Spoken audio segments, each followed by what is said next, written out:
Chapter 1 accident हो गया। दिल्ली आए हुए आज 1 हफ्ते से ज्यादा हो चुका है और अब तक मुझे कोई भी ढंग का काम नहीं मिल पाया। समझ नहीं आ रहा मैं क्या करूं। ये है किया, जिसकी उम्र करीब 27 साल और नैन नक्श किसी अप्सरा से कम नहीं थे। उसके लंबे घने और काले रेशमी से बाल थे। किया का बदन गोरा और कमर पतली सी थी, जिस वजह से किया दिखने में किसी फिल्म अभिनेत्री से कम नहीं लग रही थी। गुलाब की पंखुड़ी जैसे नाजुक होंठ, आंखों में मासूमियत और चेहरे से शरीफ। किया को दिल्ली आए हुए 1 हफ्ता बीत चुका था और अब उसकी सेविंग्स अभी धीरे धीरे खत्म हो रही थी। अपने पुराने घर को बेचकर उसे करीब 20 या 25 लाख रुपए मिले थे, जिससे किया ने अपने पापा का कर्जा चुका दिया था। इन्हीं सब ख्यालों में खोई हुई किया सुबह सुबह उठकर नाश्ता बना रही थी। वहीं उसका भाई रुद्र अपने चाचा के जूते पॉलिश कर रहा था। रुद्र की उम्र करीब 21 साल की थी। अच्छा खासा गुड लुकिंग, या यूं कहे कि वो पूरा का पूरा चॉकलेट बॉय लगता था। लड़कियों से दूर रहता, पर अपनी बहन से कुछ नहीं छुपाता। बहन के लिए तो उसकी जान भी हाजिर थी। वहीं किया भी अपने भाई के बारे में ही सोचती रहती थी। अपने भाई को देखते ही किया के दिमाग में कई सारे सवाल एक साथ उभर आए और वो मन ही मन खुद से बोली, इन 2 महीनों में कॉलेज की फीस के लिए भी पैसे जमा करने हैं, लेकिन इतनी जल्दी ये सब होगा कैसे। दरअसल बात ये थी कि रुद्र किया के साथ दिल्ली आने के लिए बस एक ही शर्त पर राजी हुआ था कि उसकी दीदी यानी कि किया उसे आईआईटी कॉलेज में एडमिशन दिलाएंगी। फिलहाल समर वेकेशन चल रहे थे और कॉलेज शुरू होने में अभी 2 महीने का वक्त था। इसी दौरान किया को किसी भी तरह से आईआईटी कॉलेज के लिए पैसे जमा करने थे, जिससे उसके छोटे भाई का सपना पूरा हो सके। अपने ख्यालों में खोई हुई किया एक बार फिर से कुछ सोचते हुए मन ही मन बोली, मुझे कैसे भी करके जल्द से जल्द जॉब ढूंढनी ही होगी। किया की पढ़ाई आज से 8 साल पहले तब रुक गई जब भोपाल के कपड़े की फैक्ट्री में आग लगने की वजह से उसके पापा की मौत हो गई थी। लेकिन सिर पर जो कर्ज था, उस कर्ज के बोझ तले 6 महीने बाद उसकी मां को हार्ट अटैक आ गया, जिस वजह से सिर्फ 18 साल की उम्र में ही मां और पिता दोनों का ही साया उसके सर पर से चला गया था। जिस वजह से घर की जिम्मेदारी किया के कंधों पर आ गई थी और अपने छोटे भाई को एक अच्छी लाइफस्टाइल देने के लिए उसने खुद की लाइफ ही खत्म कर दी थी। जिस उम्र में उसे खेलना, कॉलेज जाना, पढ़ाई करनी थी, उस उम्र में किया ने काम करना सीखा, जैसे तैसे जिंदगी को आगे बढ़ाना भी। लेकिन उसके चाचा और चाची उसे 2 हफ्ते पहले ही यहाँ दिल्ली लेकर आ गए थे। Present time. किया चाय और नाश्ता लेकर किचन से बाहर गलियारे पर पहुंचकर बोली, चाचा जी ये आपकी चाय और ये मैंने पोहा बनाया है आपके लिए। चाचा ने किया को मुस्कुराते हुए जवाब दिया, शुक्रिया बेटा जी। इतना कहकर चाचा ने चाय ले ली। किया के चाचा रमेश करीब 50 साल के आसपास के थे। शक्ल सूरत से भोले भाले और बदन से दुबले पतले। दिल के भी बुरे नहीं थे, पर घर की औरत के सामने भला आज तक किसकी चली है। ठीक ऐसी ही हाल था रमेश जी की भी। किया की चाची उसे तंग करने का एक भी मौका नहीं छोड़ती थी। किया बस उसके भाई की वजह से ही यहाँ रुकी हुई थी। वो बस इस इंतजार में थी कि जैसे ही उसे कोई नौकरी मिल जाए तो वो यहाँ से अपने भाई को लेकर हमेशा के लिए चली जाए। किया अपने कामों में बिजी थी कि तभी अंदर से किसी के चिल्लाने की आवाज आई, ओ नालायक लड़की, कहाँ मर गई। रुद्र गलियारे में बैठा हुआ था। उसने जैसे ही ये सुना वो गुस्से से तिलमिला उठा, लेकिन सामने बैठी किया ने उसे आंखें दिखाते हुए चुप करवा दिया। किया ने तुरंत उस आवाज का जवाब देते हुए कहा, जी चाची आई। इतना कहकर वो अंदर चली गई।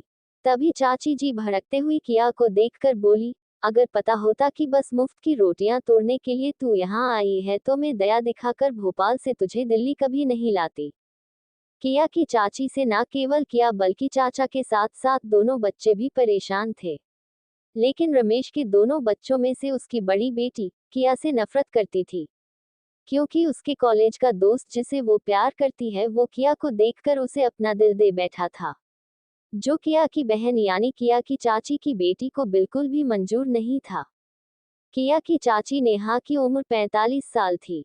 दिखने में वो किसी सास बहू के टीवी शो के नखरे वाली सास से बिल्कुल मिलती जुलती थी।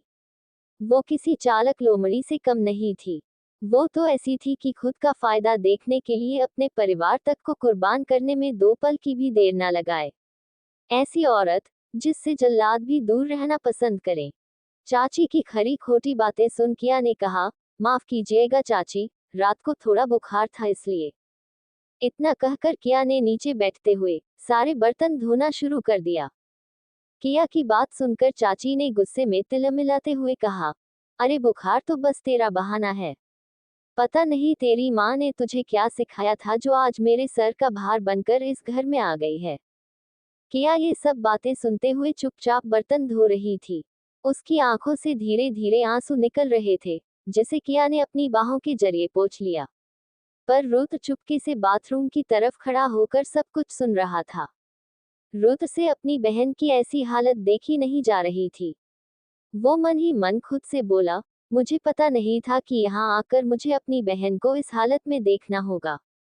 अगर पता होता तो मैं कभी भोपाल छोड़ने को राजी नहीं होता। रुद्र अपनी बहन को डिफेंड करना चाहता था। उसकी खातिर अपनी चाची से लड़ जाना चाहता था, पर किया ने उसे अपनी कसम देकर बांध दिया था। कुछ देर बाद, जब सब खत्म हुआ और चाची अपनी सहेलियों के साथ बाहर घूमने निकल गई, तब घर का सारा काम निपटा कर किया अपने कमरे में जाकर छोटे से सिंगल बेड पर बैठ गई। वो कमरा किसी स्टोर रूम की साइज का था, या यूं कहे किसी नौकर को दिए जाने वाले कमरे जैसा था। किया दोनों पैरों को एक साथ जोड़े बैठी हुई थी। दोनों हाथ बिस्तर पर रख वो नीचे सर झुकाए जमीन की तरफ देखे जा रही थी। लेकिन फिर भी उसकी आंखों से बहने वाले आंसू उसके भाई से देख लिए थे। दरवाजे के बाहर खड़ा उसका भाई लगातार अपनी बहन को रोता हुआ देखे जा रहा था। किया ने अपने मुंह पर हाथ रख लिया ताकि उसके भाई रुद्र को उसके रोने की आवाज सुनाई ना दे। तभी अचानक से दरवाजा खोलकर रुद्र किया के पास आकर बैठ गया। किया कुछ समझ पाती उससे पहले ही रुद्र ने उसे जोर से गले लगाते हुए अपनी आंखें बंद कर ली और किया से बोला, दी आप फिक्र मत करो, सब ठीक हो जाएगा। किया हड़बड़ाते हुए अपने आंसू पोंछकर रुद्र की ओर देखने लगी और उसने तुरंत रुद्र से पूछा, रुद्र तू यहाँ कैसे? किया ने रोना बंद किया और गौर से अपने भाई को देखने लगी। किया के इस सवाल पर रुद्र ने उसे समझाते हुए कहा, प्लीज दी, हम दोनों यहाँ से चले जाते हैं। मैं आपको इस हालत में और नहीं देख सकता। हम वापस भोपाल चले जाते हैं। हमारा घर है वहाँ, हम वहाँ जैसे थे वैसे ही सही है। यहाँ मैं अब और नहीं रुक सकता। मैं आपको और रोता हुआ नहीं देख सकता। ये बोलते हुए रुद्र की आंखों में आंसू आ गए थे। जब से वो यहाँ अपनी बड़ी बहन के साथ आया था, तब से बस अपनी बहन पर जुल्म ढाती अपनी चाची को देखे जा रहा था। पर आज उसके सब्र का बांध टूट गया। रुद्र को ऐसे रोता देख किया ने उसे चुप कराते हुए कहा, देख तू अभी छोटा है, इन सब पर ध्यान मत दे, और रही बात चाची की तो वो बुरी नहीं है। बस हमारे आने से घर पर जिम्मेदारी बढ़ गई है, इसी वजह से वो गुस्सा रहती है। मुझे मालूम है सब ठीक हो जाएगा, बस एक बार मुझे कोई ढंग का काम मिल जाए और फिर मुझे तुझको कॉलेज भी तो भेजना है।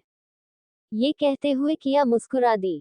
रुद्र को अच्छे से पता था कि उसकी बहन की इस मुस्कुराहट के पीछे सालों पुराना दर्द छुपा हुआ है, इसलिए रुद्र मन ही मन बोला, फिक्र मत करो दी, आज रात बाइक रेस है और मैं उसे जरूर जीतूंगा।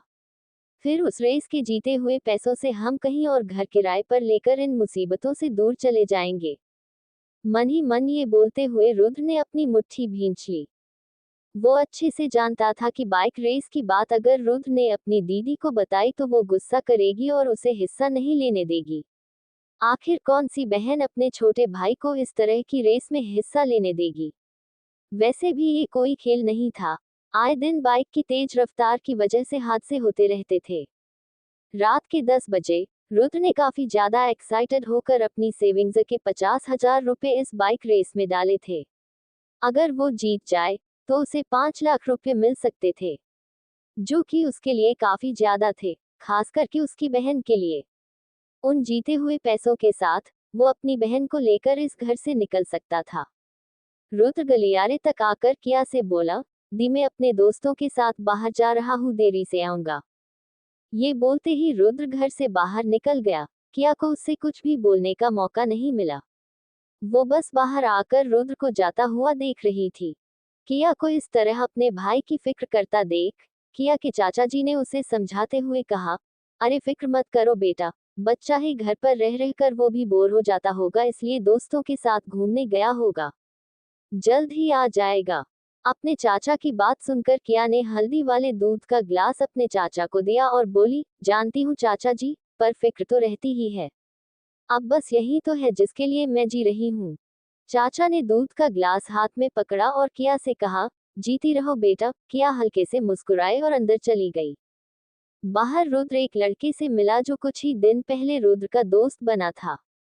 रुद्र ने उसे अपनी बुरी हालत के बारे में बताया था और ये भी कि वो इंजीनियर बनना चाहता है। ये सब रुद्र ने उसे इसलिए बताया था ताकि वो पैसे कमा सके और अपनी दीदी को अच्छी जिंदगी दे सके।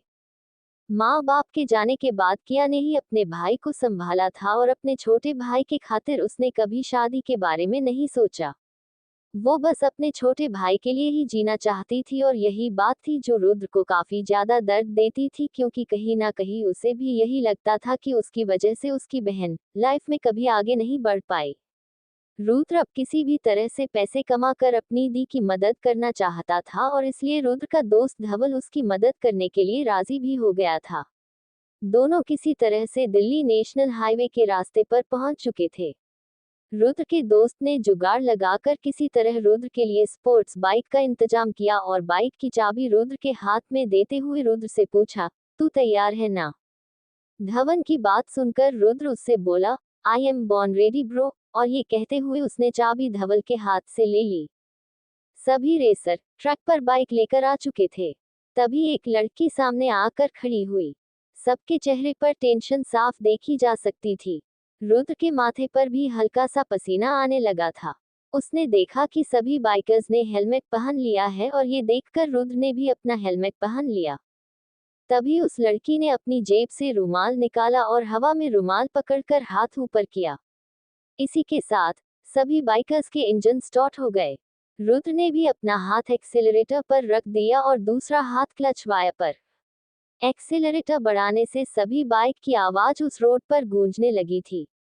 अब सभी की नजर सामने हाथ में रुमाल पकड़कर खड़ी उस लड़की पर टिक गई। तभी उस लड़की ने अपने हाथ से रुमाल छोड़ दिया। हवा में लहराते हुए रुमाल जैसे ही नीचे जमीन पर गिरा, रुद्र ने बाइक को गियर में डाला और पूरी रफ्तार से बाकी सभी बाइक के साथ अपनी बाइक भागा दी। इधर स्टार्ट पॉइंट पर सभी बेट लगा रहे थे। धवल और उसके दोस्त ने भी रुद्र पर बेट लगाई थी। उन्हें पूरा भरोसा था कि रुद्र ही जीतेगा, क्योंकि वो पिछले 6 दिनों से लगातार यहां आकर प्रैक्टिस में रुद्र की मदद कर रहे थे। जहां पर बेट लग रही थी, वहीं एक लड़का अपनी गाड़ी पर खड़ा होकर कमेंट्री करते हुए कह रहा था, पहली पोजीशन पर हमारे आदित्य ग्रुप के छोटे बेटे ध्रुव आदित्य है। वही दूसरी पोजीशन पर फॉक्स टेक के मिहिर जडेजा। वहीं तीसरी पोजीशन पर, अरे ये क्या, किसी और ने हमारे रौनक गुप्ता को मात देते हुए तीसरी पोजीशन हासिल कर ली है। फिर धीरे से वो कमेंट्री करने वाला माइक दबाकर बोला, अबे इस नए बंदे का नाम क्या है? जल्दी कोई बोलो। तभी धवल ने पास आकर उसे बताते हुए बोला, भाई उसका नाम रुद्र साहा है। Oh okay thanks. थैंक्स बोलकर मयूर ने फिर से कमेंट्री कंटिन्यू करते हुए माइक में कहा, भाइयों तीसरी पोजीशन पर रुद्र साहा है और ये क्या? लगातार आगे बढ़ते हुए रुद्र ने मिहिर जडेजा को पछाड़ दिया और दूसरी पोजीशन हासिल कर ली। कमेंट्रेटर की ये बात सुनकर चारों तरफ सनसनी मच गई। सभी आपस में बातें करने लगे, कौन है ये नया लड़का जो हमारे लीड बाइकर्स को पीछे छोड़ रहा है? इस सवाल का जवाब देते हुए किसी दूसरे लड़के ने कहा, हाँ मोहित भाई, उसने मिहिर को तक पीछे छोड़ दिया है। इस पर तीसरा बोला, गजब भाई, लगता है कोई दूसरा मार्केट में अपना पैर जमाने आ गया है। सभी आपस में बातें कर रहे थे, जिस वजह से वहां पर शोर हल्ला काफी ज्यादा था। ये सब देखकर वहां पर खड़े धवल ने अपनी बेट इंक्रीज कर दी। रुद्र लगातार नजरें जमाए सावधानी से आगे बढ़ रहा था, क्योंकि वो अच्छे से जानता था कि एक गलत कदम और वो सीधा हॉस्पिटल या सीधा यमराज के पास पहुंच सकता है। मयूर कमेंट्री करता हुआ फिर से बोला, ये नया लड़का लगातार हमारे एलिट बाइकर्स को डोमिनेट करता हुआ आगे बढ़े जा रहा है, और ये क्या? भाइयों और उनकी बहनों। मयूर के ये बोलते ही सभी हंसने लगे। तो मयूर ने माइक में बोलते हुए आगे कहा, ये रुद्र तो हमारे ध्रुव आदित्य के भी करीब पहुंच चुका है। कमेंट्री सुनते ही ध्रुव ने साइड मिरर से देखा कि कोई नया बाइक उसके नजदीक पहुंच रहा था। ध्रुव ने अपने स्पीड मीटर पर नजर डाली तो स्पीड 200 के ऊपर थी। वही तिरछी नजर से रुद्र के स्पीड मीटर पर नजर डालते हुए उसने देखा कि उसकी स्पीड 230 से ऊपर है और लगातार बढ़ते ही जा रही है। 235, 237, 240। ये देखते ही ध्रुव ने स्पीड बढ़ाने की कोशिश की तो उसकी स्पीड 220 के पास पहुंच गई। ध्रुव ने फिर पीछे देखा और खुद से कहा, कौन है ये पागल, इसे अपनी जान की फिक्र नहीं किया, जो इतनी तेजी से आगे बढ़ रहा है। अगर इसका थोड़ा सा भी बैलेंस बिगड़ा ना तो ये तो सीधा यमराज के पास पहुंच जाएगा। वही लगातार 250 से ज्यादा की स्पीड के साथ फाइनली रुद्र की बाइक ध्रुव की बाइक के बाजू में पहुंच गई। तभी दोनों ने टर्निंग पॉइंट देखा और ब्रेक मार दी, फिर बाइक को घुमाते हुए वापस से स्टार्टिंग पॉइंट की तरफ बढ़ने लगे। स्टार्टिंग पॉइंट पर भी अब टेंशन का माहौल बन चुका था। कुछ लोग तो अपने नाखून ही चबाने लगे थे। तभी पलाश ने पास आकर धवल से कहा, भाई टेंशन हो रही है। तो धवल ने पलाश को शांत करवाते हुए कहा, फिक्र मत कर, सब ठीक होगा, बी पॉजिटिव भाई। तभी मयूर फिर से कमेंट्री करता हुआ माइक में बोला, दोनों लगातार एक साथ आगे बढ़ रहे हैं। ये क्या भाई, बाकी सभी तो इतने पीछे रह गए हैं कि लगता नहीं कि आज की डेट में ध्रुव और रुद्र के आसपास भी पहुंच पाएंगे। जैसे जैसे फिनिश लाइन नजदीक आ रही थी, वैसे वैसे रुद्र के दिल की धड़कन भी तेज होती जा रही थी। रुद्र को मानो सब कुछ धुंधला सा नजर आ रहा था और उसकी सांसें तेज होने लगी थी। 260 की स्पीड से रुद्र ध्रुव से आगे बढ़ गया और कुछ ही पलों में उसने फिनिश लाइन क्रॉस कर दी। सभी हैरान थे कि किसी नए लड़के ने ध्रुव आदित्य को कैसे पछाड़ दिया। कुछ एक्साइटेड थे तो वहीं कुछ ऐसे भी थे जो रुद्र की जीत से नाखुश थे। आखिर उनका नाराज होना लाजमी भी था, बेट के पैसे जो हार चुके थे। वही रुद्र की जीत से 5 लाख तो आए ही, साथ में 75,000 रुपए बेट से हासिल हुए, वो अलग। सभी रुद्र को ही देखे जा रहे थे। रुद्र ने बाइक की स्पीड को घटाना शुरू किया कि तभी ध्रुव ने देखा अचानक कोई कार साइड से होती हुई रुद्र की तरफ बढ़े जा रही थी। तभी अचानक से ध्रुव की नजर ड्राइविंग सीट पर गई और वो खुद से बड़बड़ाते हुए बोला, नताशा, ये यहाँ क्या कर रही है? लगता है ये बेवकूफ फिर से ड्रिंक करके कार ड्राइव कर रही है, एक ना एक दिन मरवाएगी ये सबको। ये बोलकर ध्रुव ने रुद्र को देखा और हॉर्न मारा, पर जीत की खुशी में रुद्र इतना अंधा था कि ध्रुव का हॉर्न सुनकर भी रुद्र ने अनसुना कर दिया। तभी धवल रुद्र को देखकर जोर से चिल्लाया, भाई बाजू में देख। पर रुद्र को उसकी आवाज सुनाई ही नहीं दी। तभी मयूर ने मौका देखकर माइक में कहा, बेवकूफ रुद्र, अपनी लेफ्ट साइड देख, एक गाड़ी तेरे नजदीक आ रही है साले हरामी। जैसे ही रुद्र के कान में ये आवाज पड़ी तो रुद्र ने कमेंट्री कर रहे मयूर की तरफ देखा। वहां खड़े सभी लोग हाथ से इशारा कर रहे थे। तभी एक बार फिर से मयूर ने चिल्लाकर कहा, भाई अपनी दूसरी तरफ देख, लेफ्ट साइड पर। मयूर की आवाज सुनकर रुद्र ने लेफ्ट साइड देखा ही था कि वो अचानक से बोला, अरे ये क्या? चिल्लाते हुए रुद्र ने बाइक की डिस्क ब्रेक लगाए और बाइक अचानक से रफ्तार खोती हुई धीमी पड़ गई, जिससे गाड़ी और बाइक के टकराने की स्थिति बदल गई। पर अचानक ही सारा कैलकुलेशन गलत साबित हो गया और गाड़ी अचानक से बाइक की तरफ मुड़ गई। सभी हैरानी से उस गाड़ी को देख रहे थे। मयूर माइक से चिल्लाया, अरे यार, ये कौन बेवकूफ गाड़ी चला रहा है, कोई तो रोको उसे। इतनी देर में गाड़ी ने सीधा अंदर आकर रुद्र की बाइक को जोर से टक्कर मारी और नतीजा ये निकला कि रुद्र अपनी बाइक के साथ जमीन पर घसीटता और ठोकर खाता 15 फीट दूर तक जा गिरा। सभी चुप थे, मानो वहां मातम छा गया हो। क्या होगा अब रुद्र के साथ? चैप्टर 2, रुद्र की हालत नाजुक है। रुद्र, धवल चिल्लाया और रुद्र के पास भागा। ये क्या हो गया? पलाश भी चिल्लाया और रुद्र के पास भागा। सभी भागकर रुद्र के पास पहुंचे। धवल ने जैसे तैसे करके रुद्र का हेलमेट निकाला। तब तक ध्रुव और बाकी बाइकर्स भी वहां आ चुके थे। ध्रुव ने देखा रुद्र के गले में थोड़ी सूजन आ चुकी थी, साथ में गर्दन भी मुड़ी हुई थी। लग गई। अचानक से ध्रुव के मुंह से निकले हुए शब्दों से घबराया हुआ धवल बोला, क्या मतलब? दिख नहीं रहा, गले में सूजन है, स्पाइन इंजरी लग रही, एम्बुलेंस को फोन लगाओ जल्दी, ध्रुव ने चिल्लाते हुए कहा। हाँ मैं लगा रहा हूँ, बोलकर मयूर ने फोन लगाया। यार ये किस गधे को ड्राइविंग लाइसेंस दे दिया है, सामने से तो ठीक है पर अब साइड से भी टक्कर मरना शुरू कर दिया है, बोलते हुए मेहर ने पास जाकर गाड़ी का दरवाजा खोलने की कोशिश की। ये हम कार किसकी है? गुस्से से बिन्नाया हुआ मेहर अंदर ड्राइविंग सीट पर बैठे आदमी को देखने लगा। बे ये तो, जैसे ही मेहर की नजर अंदर बैठी लड़की पर है उसके छक्के छूट गए। नताशा, मेहर गुस्से से चिल्लाया। दरवाजा खोल, मेहर ने फिर से चिल्लाते हुए कहा। तभी रौनक और मयूर दोनों मेहर के पास आए। कौन है अंदर साला? आते हुए मयूर ने पूछा। उस अविनाश की लैला है, मेहर आगे के बोनट पर चढ़ता हुआ बोला। नताशा, मयूर चीखा। हाँ वही बेवड़ी, घुटनों पर बैठते हुए मेहर ने कहा।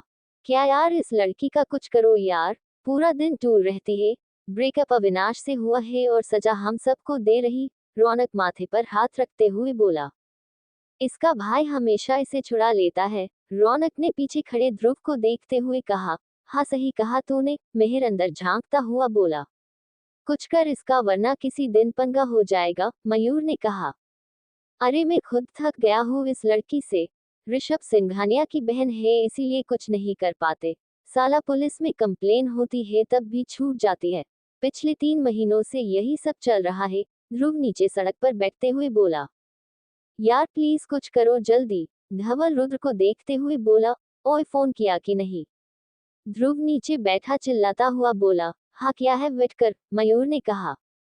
इस बार इसे नहीं छोड़ने वाला मैं, अगर जरूरत पड़ी तो इसके भाई से मैं बात करूंगा, बोनेट पर चढ़ा हुआ मेहर फ्रंट ग्लास पर हाथ मारते हुए बोला। मेहर पूरी कोशिश कर रहा था, साथ में मयूर और रौनक भी तीनों दरवाजा खोलने की कोशिश में थे। यार अंदर ही सो गई क्या? मेहर ने खुद से पूछा। लग तो यही रहा, मयूर नताशा की तरफ देखते हुए बोला। इसका कुछ करो, कोई इसे नया बॉयफ्रेंड ला कर दो, वरना इसी तरह खुद को और बाकी सभी को मारती फिरेगी, रौनक गाड़ी के टायर के पास नीचे बैठा हुआ बोला। कुछ ही देर बाद एम्बुलेंस आ गई और रुद्र को हॉस्पिटल ले जाया गया। वही मौका देखकर सभी ऐसे गुम हुए कि कुंभ के मेले में कहीं खो गए हो। थोड़ी ही देर में रुद्र की हालत के बारे में किया को पता चला, अपने चाचा और चाची के साथ वो हॉस्पिटल आई।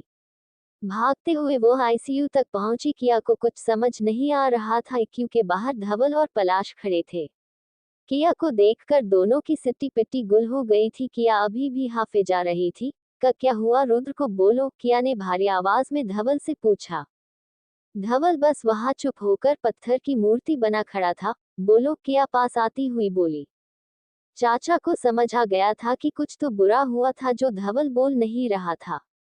प्लीज, क्या हुआ मेरे रुद्र को? किया रोने लगी। धवल से किया की ऐसी हालत देखी नहीं गई।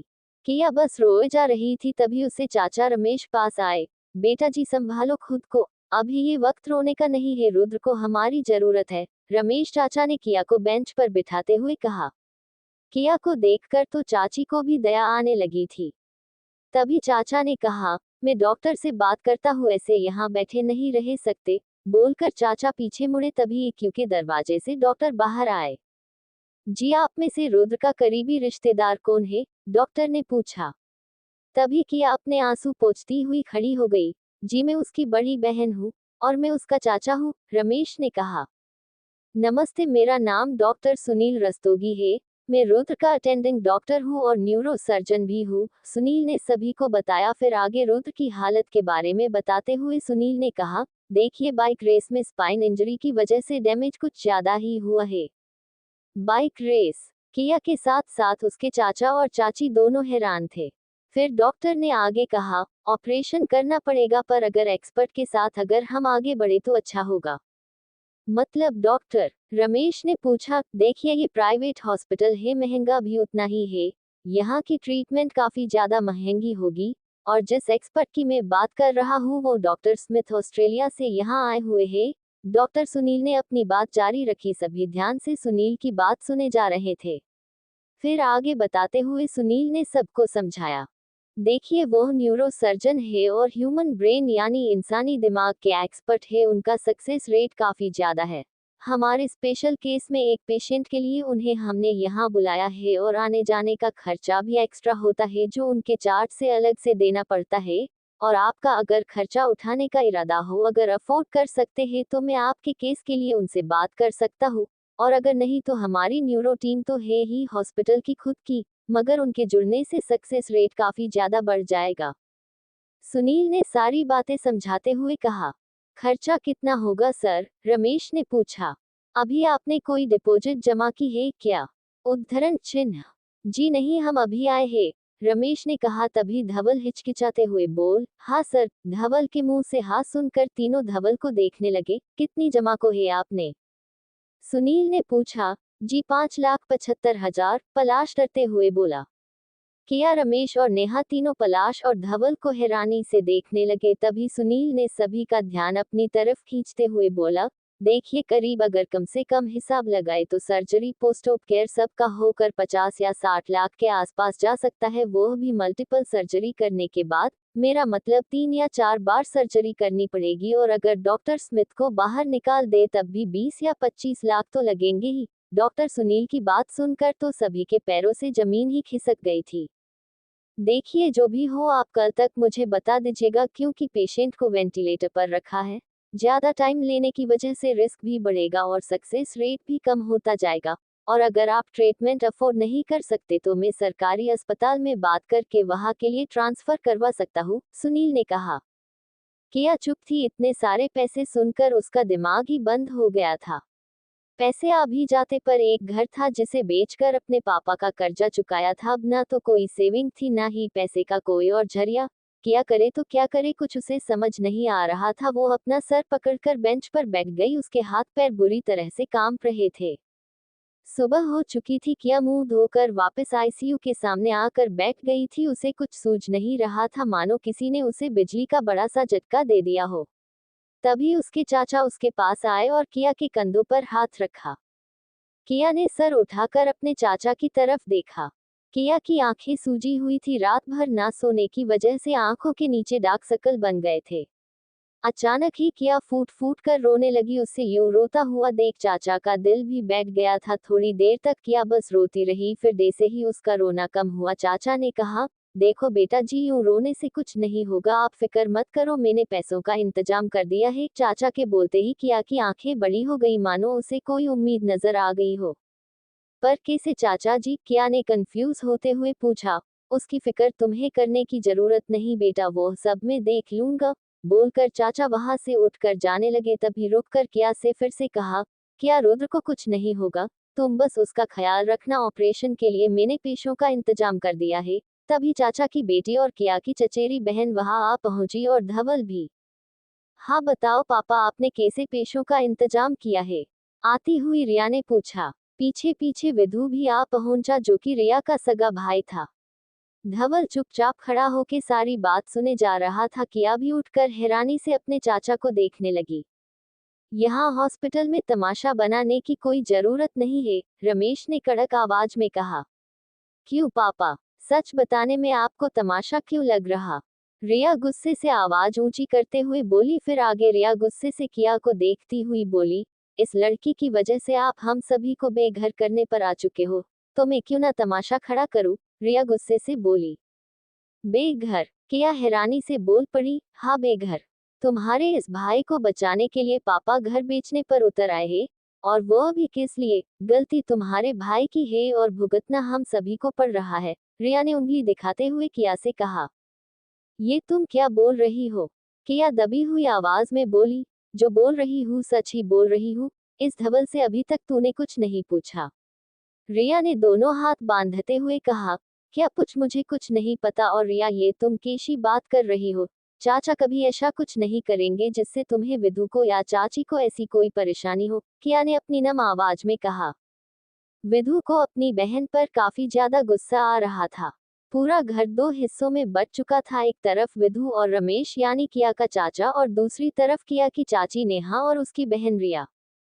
विधु और चाचा रुद्र और किया को अपना मानते थे, पर रिया और उसकी माँ आज तक किया को अपना तो दूर, इन सब में भी किया की गलती ही समझते थे। धवल बस चुप होके सारा तमाशा देखे जा रहा था। तभी किया ने धवल की तरफ उम्मीद भरी नजरों से देखा कि शायद वो उसे सच बता दे। उसी वक्त रिया बोल पड़ी, सब कुछ मुझे पता चल चुका है, अगर सुनने की हिम्मत रखती हो तो सुनो। तुम्हारा भाई नाइट में दिल्ली नेशनल हाईवे पर रेस करने गया था, वही उसका एक्सीडेंट हो गया। रिया के मुंह से ये सब सुनकर किया को जोर का झटका लगा, उसे यकीन ही नहीं हो रहा था। रात को जब डॉक्टर ने बताया तब किया ने इस बात पर इतना ध्यान नहीं दिया था। फिर रिया ने आगे बोला, ऐसा लगता है तुम दोनों भाई बहन यहाँ हमारे घर की मुसीबत बढ़ाने के लिए ही आए हो। अच्छा हुआ तुम्हारे माँ बाप मर गए, अगर जिंदा होते तो ये सब देखकर जरूर मर जाते। रमेश ने तुरंत ही ना आव देखा ना ताव रिया को जोर से थप्पड़ मार दिया। रिया गुस्से में क्या बोल रही थी उसे खुद नहीं पता था। किया ये सब सुनकर बस चुपचाप खड़ी रोने लगी। उसे यकीन नहीं हो रहा था उसकी बहन उसके और उसके भाई के बारे में ये सब सोचती थी। रिया अपने गाल पर हाथ रखती हुई बोली, पापा अगर आपने इस लड़की की वजह से हमें बेघर करने की कोशिश की तो मैं पुलिस के पास जाऊंगी, समझे आप। बोलकर पग पछाड़ती हुई रिया वहां से चली गई। किया चुप होकर वही बेंच पर बैठ गई और अपना हाथ छाती पर रख के रोने लगी। तभी हिम्मत करके धवल पास आया। रुद्र ने रेस इसीलिए की थी ताकि उसे पैसे मिल सके। रुद्र से आपकी हालत देखी नहीं जा रही थी दी, वो बस आपको इस घर से दूर लेकर जाना चाहता था। धवल ने नजरें झुकाए कहा। किया अभी भी चुप ही थी, उसे तो बस अपने भाई की फिक्र थी। तभी पुलिस वाले वहां आ पहुंचे। रमेश ने पुलिस से पूछा, क्या बात है इंस्पेक्टर। रमेश की बात सुनकर पुलिस ने कहा, देखिए मैं जानता हूँ ये वक्त सही नहीं है, पर मैं भी मजबूर हूँ, हमें भी अपना काम करना है। पुलिस इंस्पेक्टर की बात सुनकर रमेश ने कहा, क्या सर हम बाहर जाकर बात कर सकते हैं। जी बिल्कुल, इंस्पेक्टर बोला। फिर रमेश और इंस्पेक्टर दोनों लॉबी से बाहर चले गए। वहां अभी किया, धवल और विधु ही खड़े थे। चैप्टर 3 ड्रंकन की एंट्री। शाम के 9 बज रहे थे। किया क्यू में खड़ी अपने भाई को देखे जा रही थी। वही डॉक्टर वेंटिलेटर मशीन पर कुछ सेटिंग्स कर रहे थे जिससे रुद्र को ठीक से ऑक्सीजन मिल सके। रुद्र अभी भी कोमा में ही था, सर पर पट्टी लगी हुई थी, वही गले में नेक सपोर्ट बैंडेज लगा हुआ था जिससे उसकी गर्दन सीधी रहे और हाथ और पैर पर प्लास्टर सपोर्ट था। गिरने की वजह से हाथ और पैर में काफी ज्यादा चोट आई थी जिससे दाहिने हाथ में और बाएं पैर में फ्रैक्चर था। अभी तक रुद्र का ऑपरेशन नहीं हुआ था, पैसों की वजह से सिर्फ ट्रीटमेंट ही हो रही थी, सर्जरी नहीं। डॉक्टर मेडिसिन चेक करने के बाद किया को देखते हुए उससे कहते हैं, देखिए आपको मैं ज्यादा से ज्यादा कल तक का वक्त दे सकता हूँ, उससे ज्यादा नहीं। मैं पेशेंट को यहाँ मरने के लिए तो एडमिट नहीं रख सकता, हॉस्पिटल की भी पॉलिसी होती है। और अगर आप पैसों का अरेंजमेंट नहीं कर सकती तो आप गवर्नमेंट हॉस्पिटल भी लेकर जा सकती है, मगर आपको जल्दी से फैसला लेना होगा। आप समझ रही हैं ना मैं क्या कह रहा हूँ। डॉक्टर ने किया का ध्यान अपनी तरफ खींचते हुए कहा, जी मैं जानती हूँ, प्लीज थोड़ा सा वक्त दे दीजिए मुझे। किया मिन्नत करती हुई बोली, देखिए बात यहाँ एडमिट की नहीं है, अगर आपके भाई का ऑपरेशन जल्दी से ना हुआ तो दिक्कत बढ़ जाएगी, फिर हम भी बचा नहीं पाएंगे, आप प्लीज समझने की कोशिश कीजिए। बोलकर डॉक्टर सुनील वहां से चले गए। डॉक्टर की बात सुनकर किया का सर दर्द करने लगा था, उसे समझ ही नहीं आ रहा था कि वो क्या करे, कल तक इतनी बड़ी रकम का इंतजाम कैसे करेगी वो। अनजान शहर, ऊपर से वो अकेली, आज पहली बार उसे अपने मम्मी और पापा की कमी इतनी ज्यादा महसूस हो रही थी। चाहकर भी वो रो नहीं सकती थी, चिल्लाना चाहती थी पर वो भी नहीं कर सकती थी। किया खुद को संभाले इक्की से बाहर आई और बेंच पर बैठ गई। विधु धवल भी कोने में खड़े थे। तभी किया की चाची नेहा वहां आ पहुंची, उसे देखकर किया अपनी जगह से खड़ी हुई। रात का वक्त था, इसी वजह से लॉबी में कोई नहीं था सिवाय सिक्योरिटी गार्ड के। रिलेटिव्स का टाइम खत्म हो गया था, पर किया ने डॉक्टर से रिक्वेस्ट की थी कि उसे आज रात यही रुकने दे, जिस वजह से डॉक्टर ने सिक्योरिटी गार्ड को बोलकर किया और उसे रिलेटिव्स को परमिशन दिलाई थी। अपनी चाची को देखकर किया कुछ नहीं बोली। तभी नेहा ने कहा, तू किस जन्म का बदला ले रही है, मेरे परिवार से बोल। गुस्से से चाची ने कहा, क्या हुआ चाची जी, अब मैंने क्या किया। किया को कुछ समझ नहीं आ रहा था, अब उसने ऐसी कौन सी गलती कर दी थी कि उसकी चाची आते ही ऐसे वक्त में भी उसे डांट रही थी। अच्छा मुंह तो ऐसे बना रही कि तुझे कुछ पता ही ना हो, तुझसे तो वो सांप ही बेहतर है, कम से कम पता तो होता है कि डसेगा, पर तू तो इतना जहर उगल रही मेरे परिवार में कि मुझे खुद पता नहीं चला कब मेरा परिवार मेरे खिलाफ हो गया, नेहा ने चिल्लाते हुए कहा। तभी सिक्योरिटी गार्ड ने सभी को आवाज नीचे करने के लिए समझाया। वही किया कि आंखों से बस आंसू ही निकल रहे थे, तो दूसरी तरफ विधु का गुस्सा बढ़े जा रहा था। चाची आप कैसी बातें कर रही हो, मेरा यकीन कीजिए मैंने कुछ नहीं किया। किया ने अपने आंसू पोंछते हुए बोला, अच्छा कुछ नहीं किया तो मेरा पति घर बेचने की जिद पकड़े क्यों बैठा है? ये सब तुम्हारा ही किया धरा है? सच सच बता कौन सा जादू टोना किया है मेरे परिवार पर कि मेरा बेटा और मेरा पति हमेशा तुम्हारी ही तरफदारी करते रहते हैं? तुझे जैसी चुड़ैल से तो भगवान ही बचाए। अपनी ही चाची के मुंह से ऐसी सब बातें सुनकर किया का बचा कुचा भरोसा भी टूट चुका था। वही धवल और विधु पूरी तरह से शॉक्ड थे कि एक औरत दूसरी औरत के बारे में ऐसा सब कैसे बोल सकती थी, और खास करके एक चाची खुद की भतीजी के लिए। किया बस रोए जा रही थी तभी विधु उसके पास आता है। दयाप रो मत, पापा जो भी कर रहे हैं ठीक ही कर रहे हैं। विधु तू, अपनी माँ को बीच में ही रोकते हुए विधु ने कहा, मम्मा मुझे यकीन नहीं होता आप इतनी खुदगर्ज निकलोगी। अपने बेटे के मुंह से अपने लिए ऐसी बात सुनकर नेहा गुस्से से तिलमिला उठी। तभी विधु आगे कहता है, अगर रुद्र की जगह में होता तब भी आप यही करती मम्मा। बोलो। विधु की इस बात का नेहा साहा के पास कोई जवाब नहीं था। फिर भी खुद को सही साबित करने के लिए जो भी जी में आया सब किया को सुनाए जा रही थी, मगर अब किया की सब्र का बांध टूट गया था और अपना मुंह दबाते हुए वो वहां से भागकर चली गई। उसे ऐसा करता देख नेहा को भी अब शांति मिल रही थी। वही विधु गुस्से से अपनी माँ को ही देखे जा रहा था। देखा सच बोला तो उससे बर्दाश्त ही नहीं हुआ, इसीलिए वो यहाँ से चली गई। नेहा ने अपने बेटे के गुस्से से खुद को बचाने के लिए ये कहा, पर विधु भी उसका ही बेटा था। पलटवार करते हुए विधु बोला, दी चली गई वही अच्छा हुआ, नहीं तो आज उनका हाथ आप पर उठ ही जाता। अगर मैं उनकी जगह होता तो डेफिनेटली आप पर अभी मानहानि का केस ठोक देता और 2-3 थप्पड़ अलग से, जिससे से आग बबूला हुआ। विधु अपनी माँ को देखते हुए बेंच पर बैठ गया। वही नेहा हैरानी से अपने बेटे को देखने लगी। उसे यकीन ही नहीं हो रहा था कि उसका विधु उसे ये सब भी बोल सकता था। उस चुड़ैल ने मेरे बेटे को भी नहीं छोड़ा। मुझे कल दया आ गई थी उस पर, मगर आज उसका सच अच्छे से पता चल गया है मुझे। नेहा अपने हाथों की मुट्ठी भींचती हुई मन में बोली। तो धवल भी हैरान था कि किया से और रुद्र से उसका खुद का परिवार इस तरह से नफरत करता था। धवल को रुद्र ने बताया था, पर आज आंखों देखा हाल धवल को ऊपर से नीचे तक हिला देने के लिए काफी था। पर दूसरी तरफ धवल को तसल्ली भी थी कि किया का चाचा और उसका भाई विधु उसके साथ थे।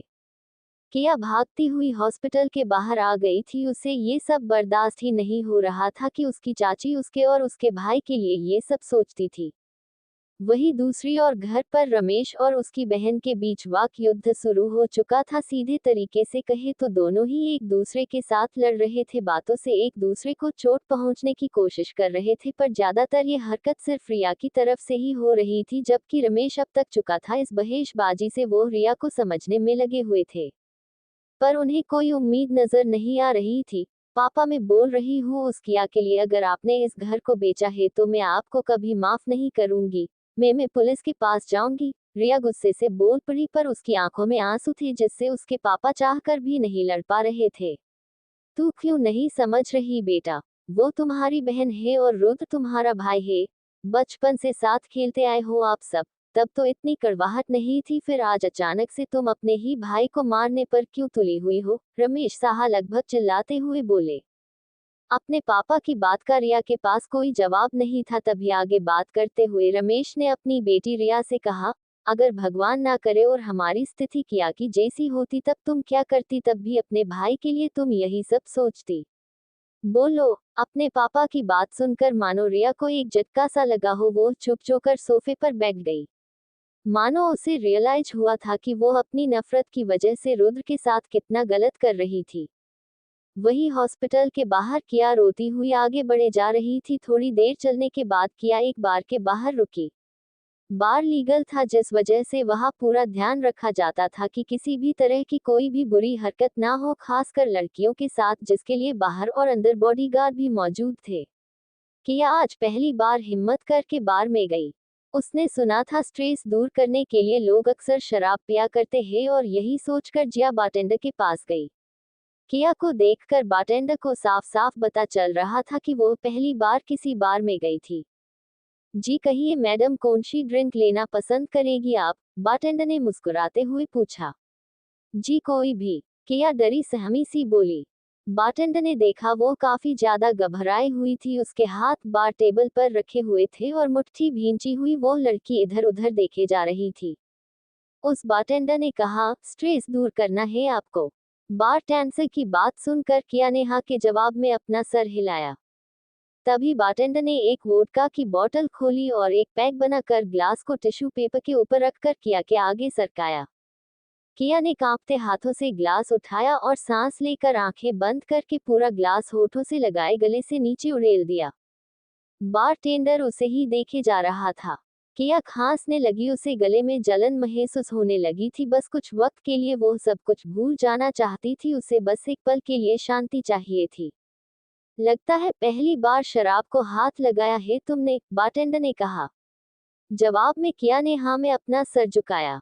बारटेंडर ने मुस्कुराते हुए कहा, 1250 रुपए मैडम। बारटेंडर की बात सुनकर किया को ख्याल आया कि शराब मुफ्त की नहीं थी, तभी उसे पता चला कि उसका पर्स उसके पास नहीं था। फिर उसे ख्याल आया कि उसके मोबाइल के बैक कवर में कुछ पैसे तो रखे थे उसने इमरजेंसी के लिए।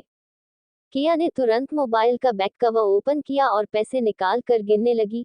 सिर्फ 750 रुपए है। किया सोच में पड़ गई, पर फिर उस बारटेंडर को देखते हुए किया बोली, का क्या ऑनलाइन पेमेंट? किया बोलते हुए रुक गई।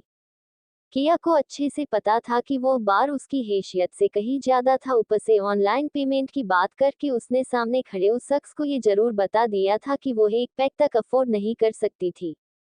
किया शर्म के मारे उस बारटेंडर को देखे जा रही थी। तभी वो अपना अप्रोन निकालते हुए बोला, don't worry, it's on the house. हल्की सी मुस्कान लिए वो वहां से बाहर निकलने लगा। किया उसका चेहरा नहीं देख पाई थी। बार में जब से किया आई थी तब से लाइट्स कम थी, या यूं कहे जानबूझकर डिम कर दी गई थी। तभी दूसरा बारटेंडर वहां आया। यार कहा था तो, तेरी वजह से मुझे कब से ये संभालना पड़ रहा था।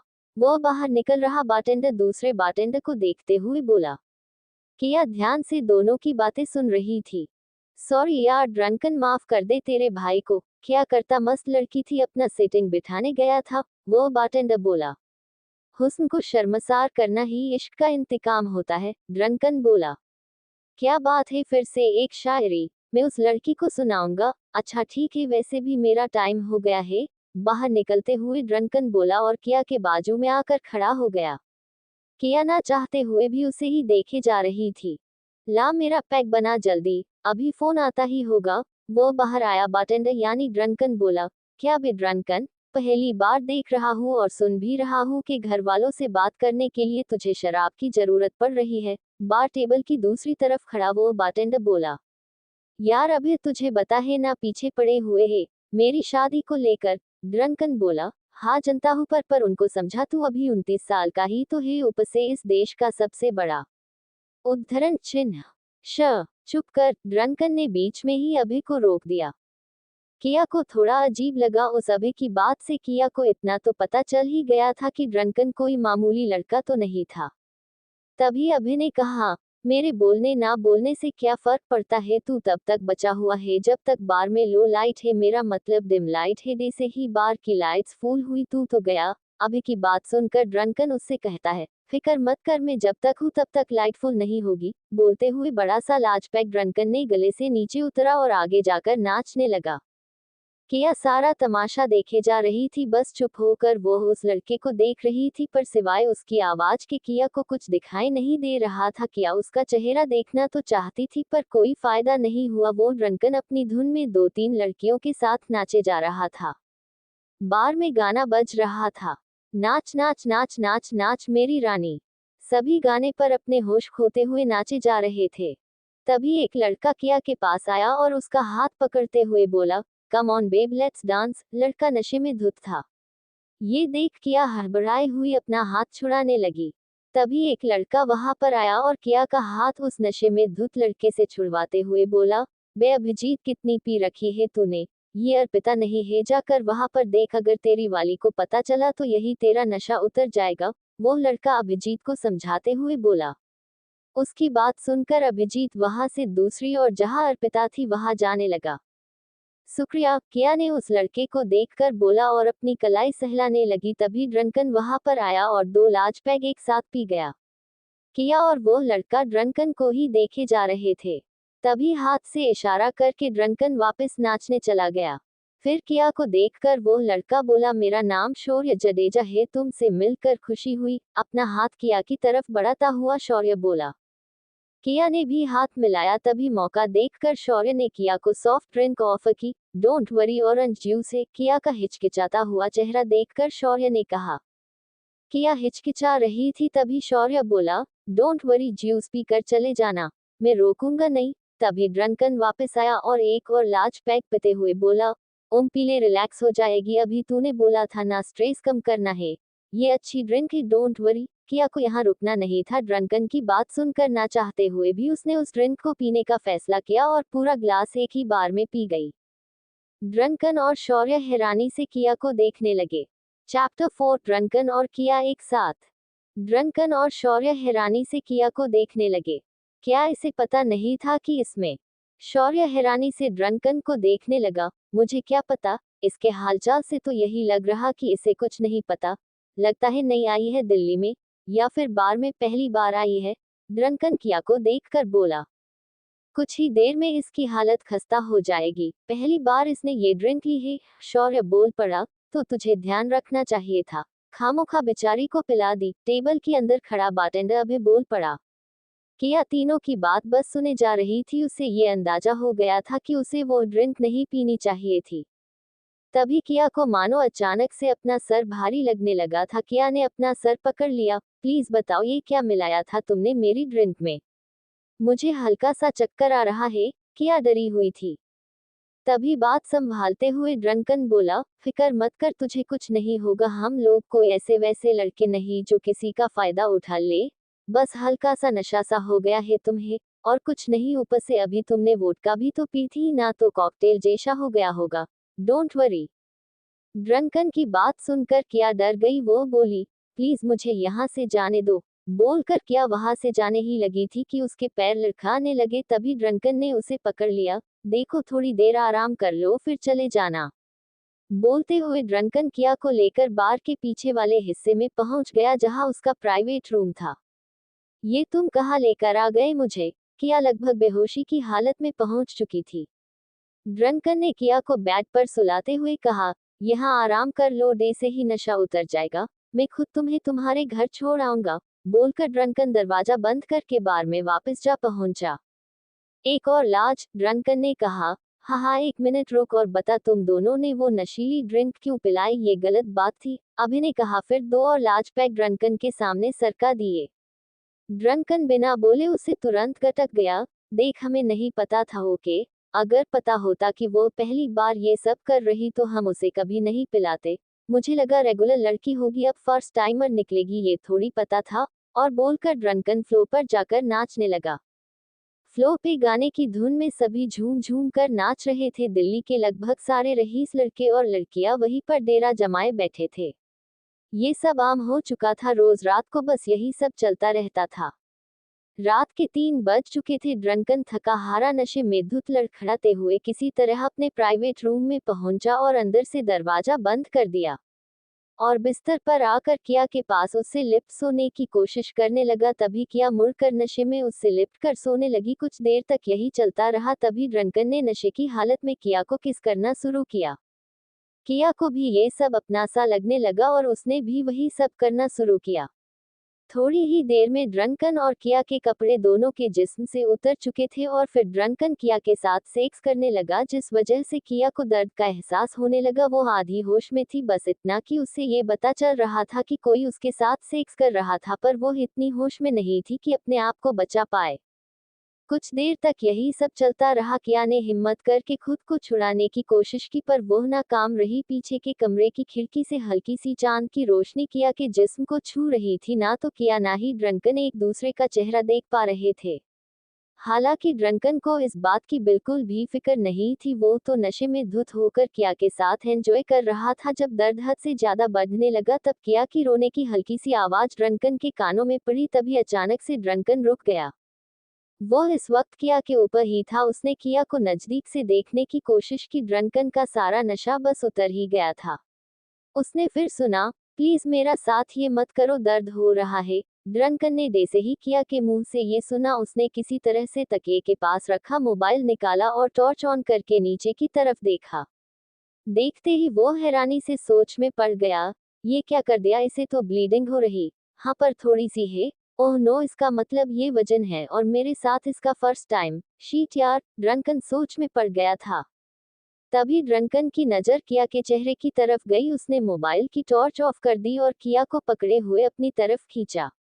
चांद की रोशनी में जब किया ऊपर ड्रंकन की तरफ उठी तो उसके चेहरे को देखकर ड्रंकन पूरी तरह से शॉक्ड था। साला चांद में भी दागे पर इसका चेहरा तो आज तक इतनी खूबसूरत लड़की नहीं देखी। ड्रंकन मुस्कुराया। नहीं देखी तो होगी पर इतनी मासूम सी लड़की नहीं देखी, ड्रंकन बोला।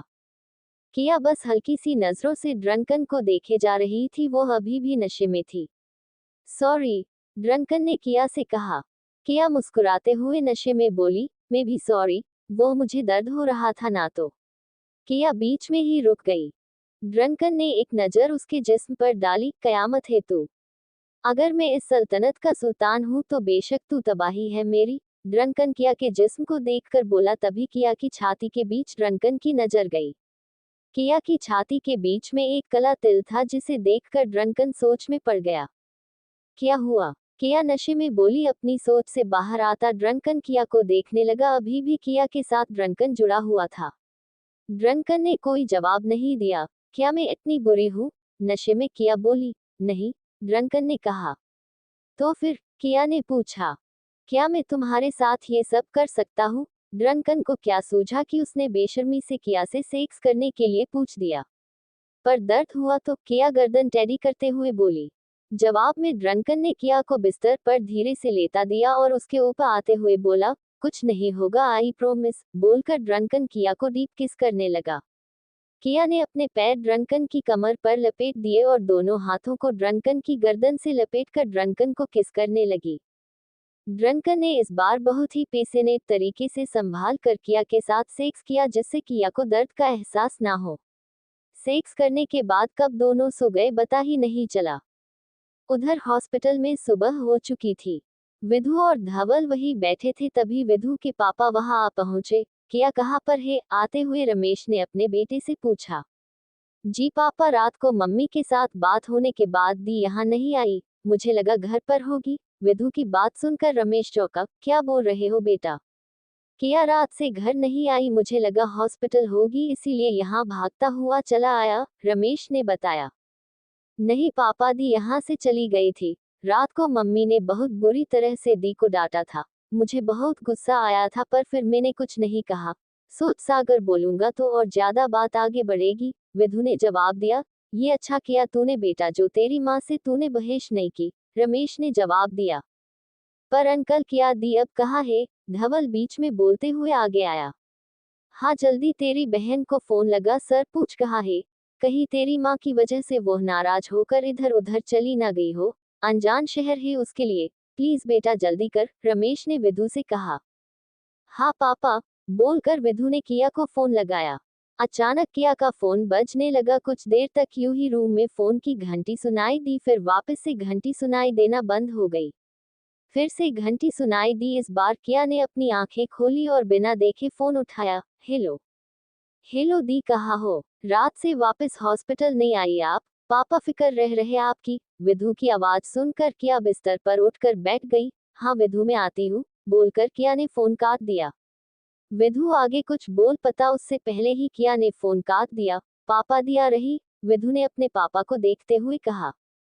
इधर रूम में किया अपना सर पकड़कर बैठी थी। तभी उसे एहसास हुआ कि उसके कपड़े उसके जिस्म पर नहीं थे और बाजू में उसके कोई सोया हुआ था। इन सब ख्याल से ही किया का दिल बैठा जा रहा था। उसने कांपते हाथों से अपना हाथ सर पर से हटाया और मुड़कर बाजू में देखा। किया अचानक से चिल्लाए। उसकी आवाज सुनकर ड्रंकन अचानक बिस्तर से नीचे गिर पड़ा। क्या हुआ क्या हुआ? आसपास देखते हुए ड्रंकन की नजर किया पर गई। ड्रंकन ने देखा किया मुंह छुपाए बेड पर बैठी थी। उसके जिस्म पर एक भी कपड़ा नहीं था, बस था तो सिर्फ ब्लैंकेट जिससे उसने खुद को कवर किया हुआ था। तभी ड्रंकन ने बेड पर से अपने कपड़े खींचे और अंडरवियर पहने खड़ा हुआ। बाद में पेंट पहनते हुए बोला, चिल्ला क्यों रही? मैंने कोई जबरदस्ती नहीं की थी, तुमसे पूछा भी था, ड्रंकन बोला। किया ने अपना सर उठाया और क्या सूझा कि दूसरी तरफ मुड़कर अपने कपड़े पहने लगी। ये देख ड्रंकन को थोड़ा अजीब लगा। क्या हुआ तुम्हें? वो बोला पर किया ने कोई जवाब नहीं दिया। तभी किया की नजर नीचे की तरफ गई। खून के धब्बे देखकर किया को यकीन हो गया था कि उसके साथ क्या हुआ होगा पिछली रात को। किया की आंखों से आंसू निकलने लगे। नशे की हालत में उसने वो गलती कर दी थी जिसके लिए शायद वो कभी खुद को माफ नहीं कर सकती थी। ड्रंकन किया की तरफ बढ़ा, तभी जल्दी जल्दी कपड़े पहन कर किया अपना मोबाइल लेकर दरवाजे की तरफ आगे बढ़ी, पर दरवाजे की तरफ जाने से पहले ही ड्रंकन ने उसका हाथ पकड़ लिया। बताओ तो क्या हुआ है तुम्हें? पर किया हाथ छुड़ाते हुए दरवाजे की तरफ भागी। तभी दरवाजे पर ड्रंकन ने हाथ रख दिया और किया को दरवाजे की तरफ धकेलते हुए ड्रंकन बोला, अब इसमें रोने की क्या बात है, इतनी भी बड़ी गलती नहीं हुई। ऊपर से मुझे तुम्हें थैंक्स कहना चाहिए। वो मैंने प्रोटेक्शन यूज नहीं किया था और तुम्हारा भी फर्स्ट टाइम था। मगर फिक्र मत करो, मुझे कोई एसटीडी नहीं है, मेरा मतलब कोई सेक्स की बीमारी नहीं है, तो तुम सेफ हो। ओके। ड्रंकन बिना बात सुने अपनी धुन में बोले जा रहा था। तभी नजरें झुकाए किया ने दोनों हाथ ड्रंकन के सामने जोड़ते हुए कहा, प्लीज मुझे जाने दीजिए, मेरी ही गलती थी। मेरा भाई हॉस्पिटल में है, उसका एक्सीडेंट हुआ है और मैं यहाँ। बोलते हुए किया रोने लगी। किया की प्रॉब्लम अब ड्रंकन को समझ आ रही थी। रुको एक मिनट, ड्रंकन भरी आवाज में बोला, फिर अपना शर्ट पहनते हुए अपना मोबाइल लिया और बाइक की चाबी लेकर किया के नजदीक आया। कौन से हॉस्पिटल में एडमिट है? ड्रंकन की बात का जवाब देते हुए किया बोली, पल्स हॉस्पिटल। ठीक है चलो, ड्रंकन बोला। तभी किया ने मना करते हुए ना कहा, देखो कोई तमाशा नहीं होगा, ओके आई प्रोमिस, ये सब हम दोनों के बीच ही रहेगा। और वैसे भी मुझे वहीं पर थोड़ा काम है। बोलकर ड्रंकन ने रूम का दरवाजा खोला। दुपट्टे से अपना चेहरा ढक लेना, बोलकर ड्रंकन ने किया का हाथ पकड़ा और उसे बार के पार्किंग में लेकर पहुंच गया।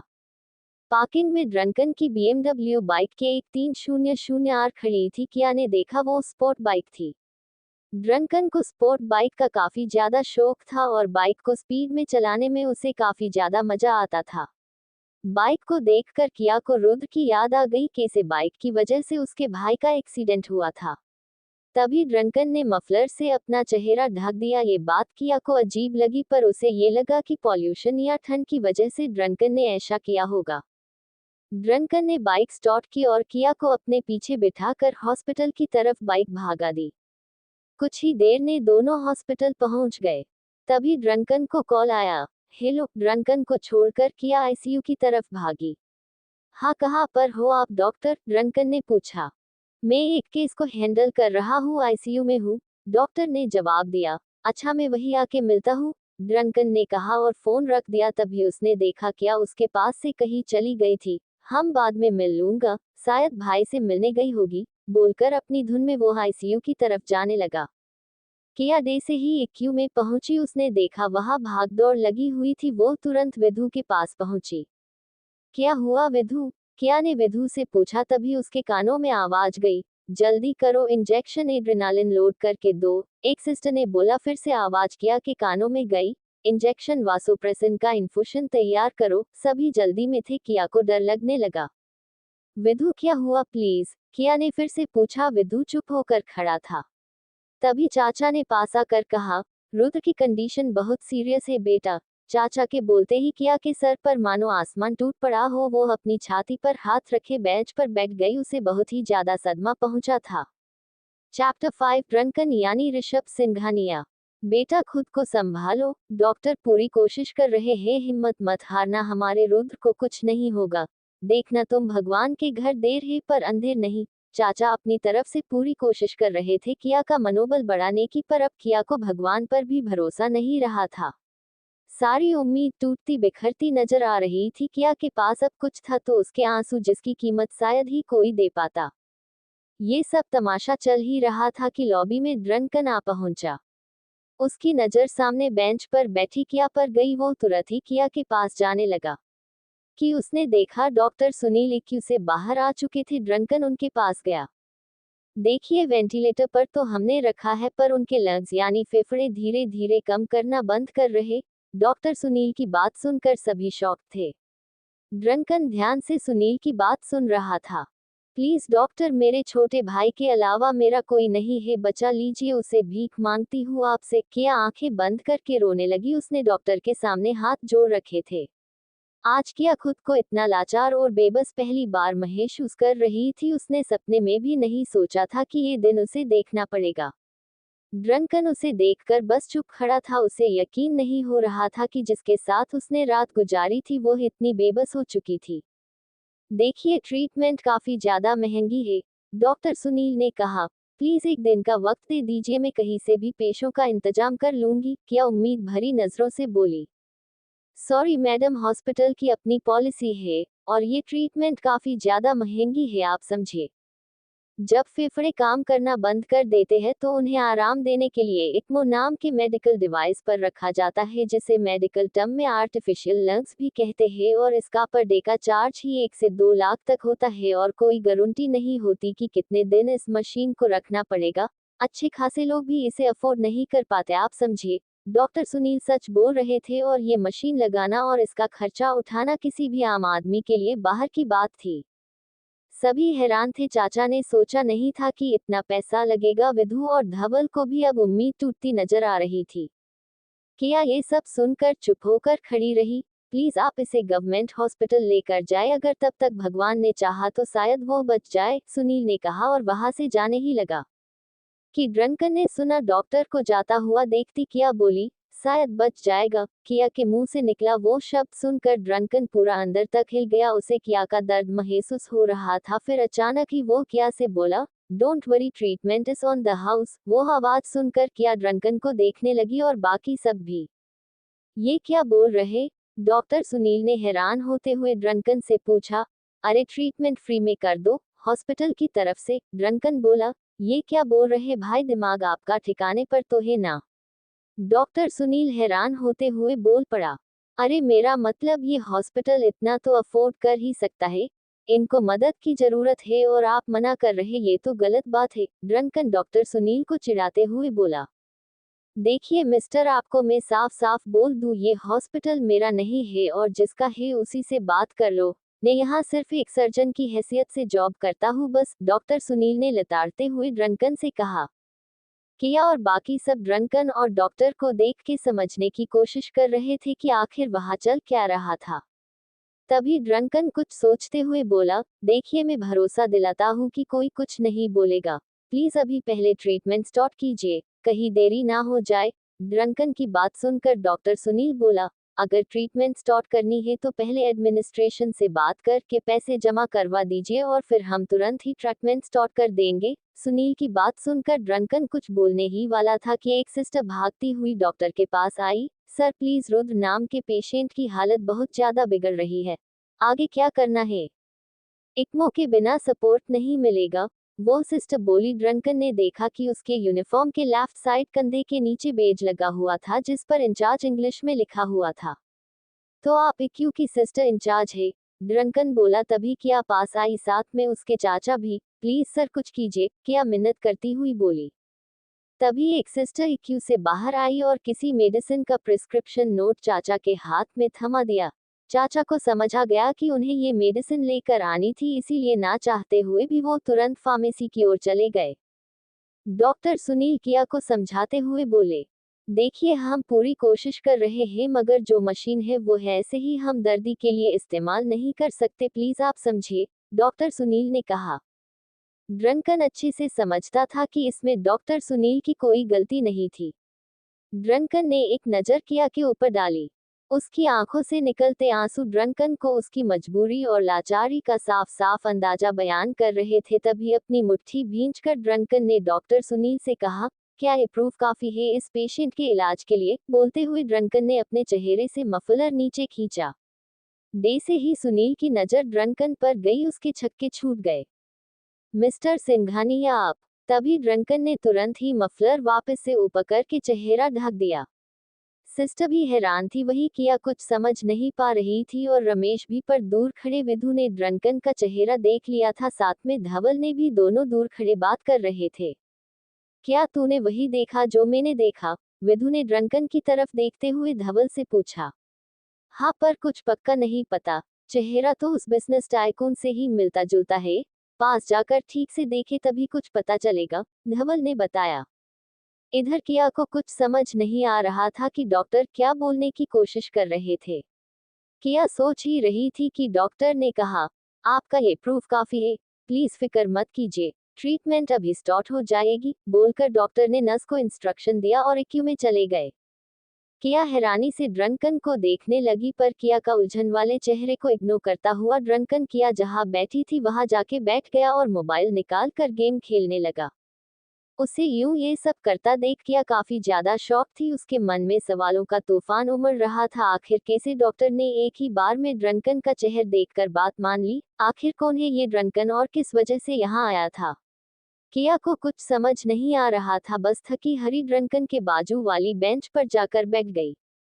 दूसरी तरफ खड़े विधु और धवल झुक झुक कर कोशिश कर रहे थे किसी तरह ड्रंकन का चेहरा दिख जाए, पर कोई फायदा नहीं हो रहा था। मफलर की वजह से ड्रंकन का चेहरा ढका हुआ था। तभी विधु को कुछ याद आया और उसने मोबाइल में इंटरनेट पर कुछ सर्च किया। धवल उसके मोबाइल को ही देखे जा रहा था। धवल ने देखा विधु ने किसी आदमी की तस्वीर खोली हुई थी। ये देख सर पर चोट का निशान है दाहिनी तरफ, धीरे से विधु ने धवल से कहा। तभी धवल को अंदाजा हो गया कि विधु क्या बोलने की कोशिश कर रहा था। फिर दोनों उस निशान को ड्रंकन के फहद पर ढूंढने लगे। यूं दोनों को पागलों की डे से हरकत करता देख किया हैरानी से दोनों को देखने लगी। दोनों झुककर देख ही रहे थे कि ये क्या कर रहे। अचानक किया बोल पड़ी। किया के बोलते ही दोनों हड़बड़ाए, जिस वजह से बैलेंस बिगड़ गया और धड़ाम से ड्रंकन के पैरों पर गिरे। तथास्तु, हाथ दिखाता हुआ ड्रंकन बोला और फिर से गेम खेलने लगा। किया को बड़ा अजीब लगा, वही दोनों को एक साथ ही ड्रंकन के फोरहेड पर वो निशान दिखा गया। तुरंत ही दोनों हड़बड़ाए खड़े होके चुप होके वही मूर्ति बनकर खड़े हो गए, मानो सांप सूंघ गया हो। किया की नजर इक्यू की तरफ गई, वो काफी ज्यादा परेशान थी। तभी मोबाइल में गेम खेलता हुआ ड्रंकन बोला, फिक्र मत कर, तेरे भाई को कुछ नहीं होगा। अरे आपके होते हुए कैसे कुछ हो सकता है सर? विधु बोल पड़ा। तभी उसे याद आया कि वो कुछ ज्यादा ही बोल गया था। विधु की बात सुनकर किया को यकीन होने लगा था कि उसके बाजू में बैठा कोई मामूली शख्स तो बिल्कुल ही नहीं था। तभी इन सब में किया को रात को उसके साथ जो हुआ था और सुबह वो जब उठी तब किस हालत में थी, उसे सोचकर खुद से नफरत होने लगी थी। अपने छोटे भाई को हॉस्पिटल में छोड़कर वो एक बार में चली गई। फिर उसने पूरी रात एक अनजान शख्स के साथ बिताई और वो सब कर बैठी जो उसे नहीं करना था।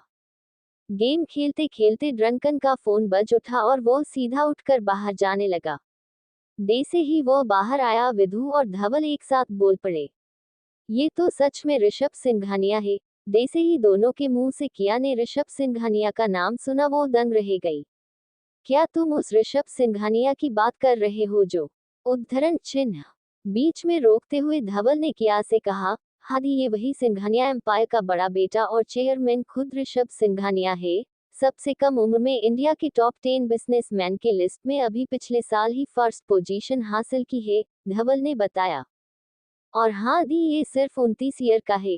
काफी लड़कियां दिल दे बैठी है पर ये किसी के साथ जुड़ने को तैयार नहीं। काफी डेसिंग पर्सनली भाई की, पर मीडिया और लेमलाइट से काफी दूरी बनाकर रखता है, इसीलिए जल्दी से लोग पहचान नहीं पाते। हमें भी दिक्कत हुई थी, इसीलिए इसके माथे पर जो चोट का निशान था उसी से कंफर्म किया, विधु एक्साइटेड होते हुए बोला। किया का तो अब डूब मरने का जी कर रहा था। अब कल रात उसके साथ जो हुआ वो किसी को भी पता चला तो मीडिया हाउस से लेकर इंडस्ट्री में भूचाल आ जाएगा और सभी उसके पीछे पड़ जाएंगे, वो अलग से। करीब 1 घंटे बाद डॉक्टर बाहर आए। डॉक्टर के आते ही किया ने सवालों की जड़ी लगा दी। प्लीज सर, मेरा भाई कैसा है? वो ठीक तो हो जाएगा ना? और ऑपरेशन के लिए प्लीज थोड़ा टाइम दे दीजिए, मैं किसी भी तरह से पेशों का इंतजाम कर लूंगी, किया डरी सहमी सी बोली। देखिए, इसकी कोई जरूरत नहीं है, मिस्टर सिंघानिया ने खुद आपके बिल्स एंड मेडिकल ट्रीटमेंट माफ कर दो है, डॉक्टर ने समझाते हुए कहा। मतलब? किया को कुछ समझ नहीं आया। वो इस हॉस्पिटल के मालिक है, उन्होंने खुद कहा है कि आपसे कोई भी पेशे ना लिए जाए। और रही बात ऑपरेशन की, तो मैं डॉक्टर स्मिथ से बात करके ऑपरेशन की डेट निकल कर आपको बताता हूँ। हाँ, कुछ टेस्ट सब करने पड़ेंगे, तभी हम आपको आगे कुछ बता पाएंगे। डॉक्टर सुनील की बात सुनकर किया, विधु और धवल शॉक थे। तभी किया के चाचा वहां पर आ गए।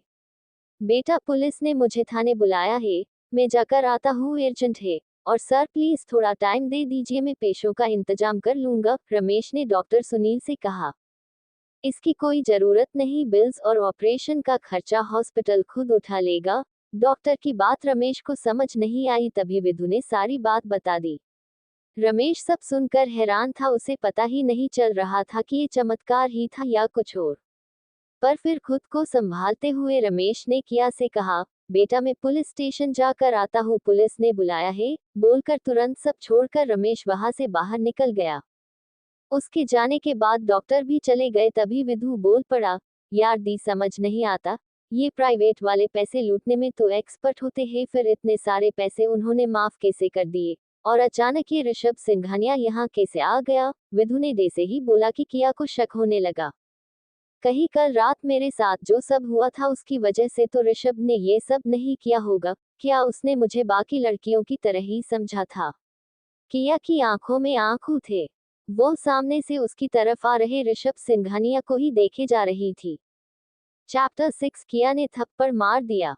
ऋषभ आकर सीधा कॉरिडोर के पीछे वाले हिस्से में चला गया, जहां इमरजेंसी के लिए सीढ़ियां थी, जिसे आग लगने की वजह से या किसी आपातकालीन स्थिति में इस्तेमाल करने के लिए बनाया गया था।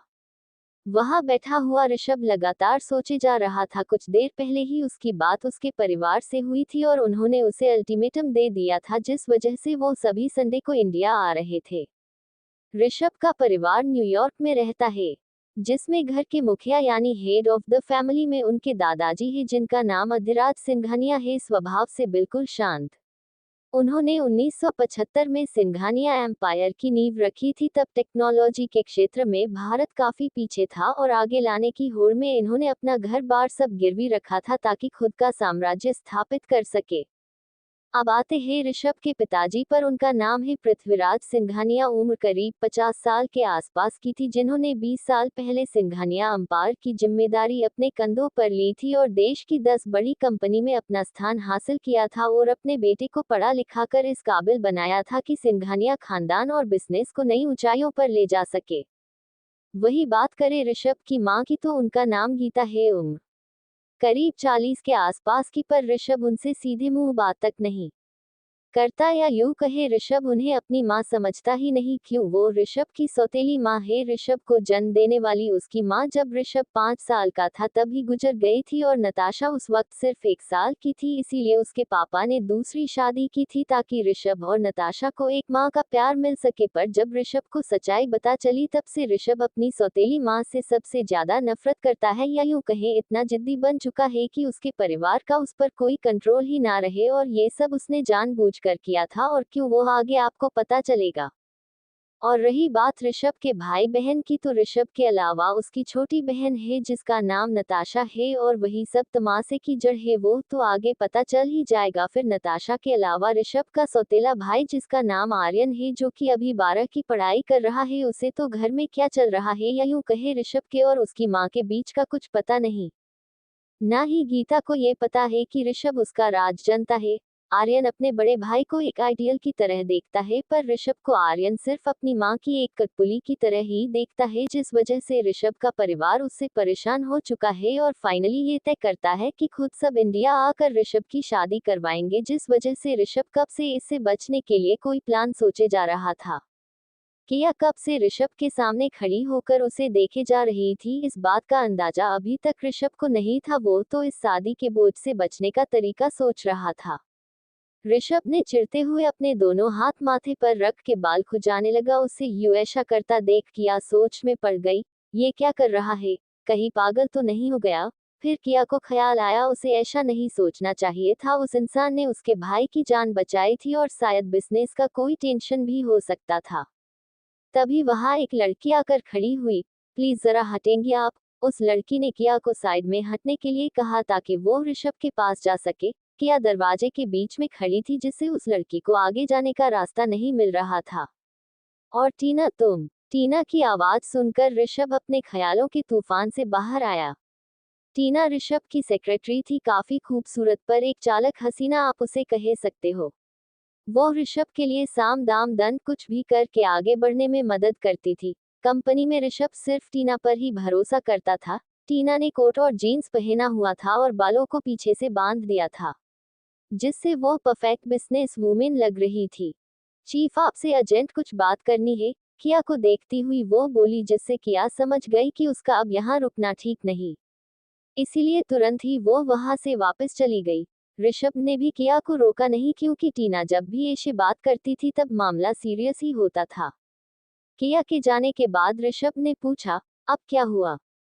टीना ने दरवाजा अंदर आकर बंद किया और फिर एक गहरी सांस लेते हुए बोली, आपकी बहन की बात है। टीना के मुंह से ये सुनते ही ऋषभ समझ गया कि फिर से नताशा ने कुछ गड़बड़ की थी। अब क्या किया नत्स ने? ऋषभ सर पर हाथ रखकर बोला, कल रात उसने ड्रग्स के नशे में आकर दिल्ली नेशनल हाईवे पर एक लड़के को गाड़ी से ठोकर मार दी, मेरा मतलब एक्सीडेंट कर दिया।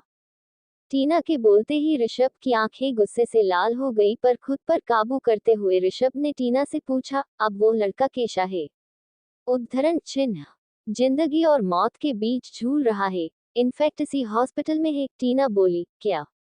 ऋषभ की आंखें बड़ी हो गई। कहाँ है वो? ऋषभ हड़बड़ाया हुआ बोला, ICU में एडमिट है। ये वही लड़का है जिसका इलाज आपके कहने पर हो रहा। अभी जो लड़की खड़ी थी वही उसकी बहन थी। टीना ने फिर सब कुछ विस्तार से बताना शुरू किया कि कैसे ये सब शुरू हुआ था एक बाइक रेस से और कैसे हॉस्पिटल में आकर खत्म हुआ। वही किया के सामने पुलिस खड़ी थी जिन्होंने किया को सब बताना शुरू किया। तो यही सब हुआ है। आपके भाई को जिस लड़की ने गाड़ी से टक्कर मारी थी वो लड़की ऋषभ सिंघानिया की छोटी बहन है, और इसीलिए हमने इस बार उसे कड़ी सजा देने के लिए पूरा बंदोबस्त किया है, ताकि इस बार उसका भाई उसे बचाने की कितनी भी कोशिश कर ले, पर इस बार वो बचकर नहीं जाएगी। किया पूरी बात सुनकर हैरान थी। वो भौचकी होकर बस उस तरफ देखे जा रही थी जिस तरफ ऋषभ जाकर बैठा था। ऋषभ हड़बड़ाया हुआ दरवाजा खोलकर बाहर आया। उसने देखा पुलिस और बाकी सब वही थे।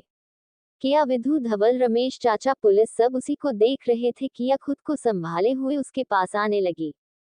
ऋषभ की धीरे धीरे चलकर किया की तरफ आगे बढ़ने लगा। दोनों एक दूसरे के सामने आ चुके थे। तो इसीलिए आपने फ्री में मेरे भाई का इलाज करने की कोशिश की है ना? किया की आंखों में आंसू थे। देखो, मुझे नहीं पता था कि ऐसा कुछ हुआ था, और रही बात मेरी तो तुझे बता है कि कल रात में तुम्हारे।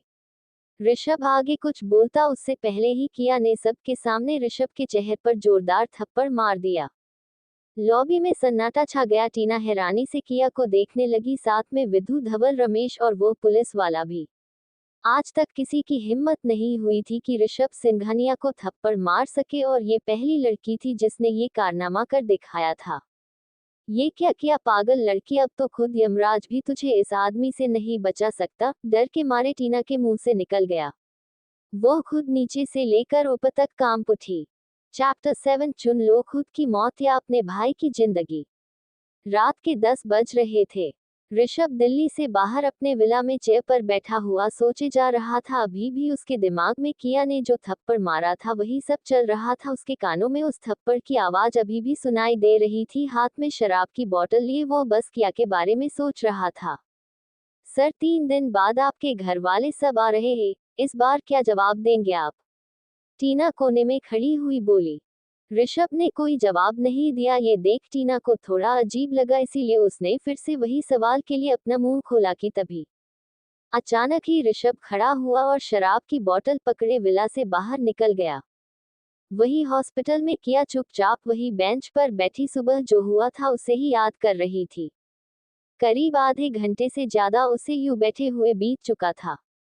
तुम्हारी वजह से मेरे भाई की ये हालत हुई है, किया ऋषभ से बोलती है। तभी टीना आगे आती है।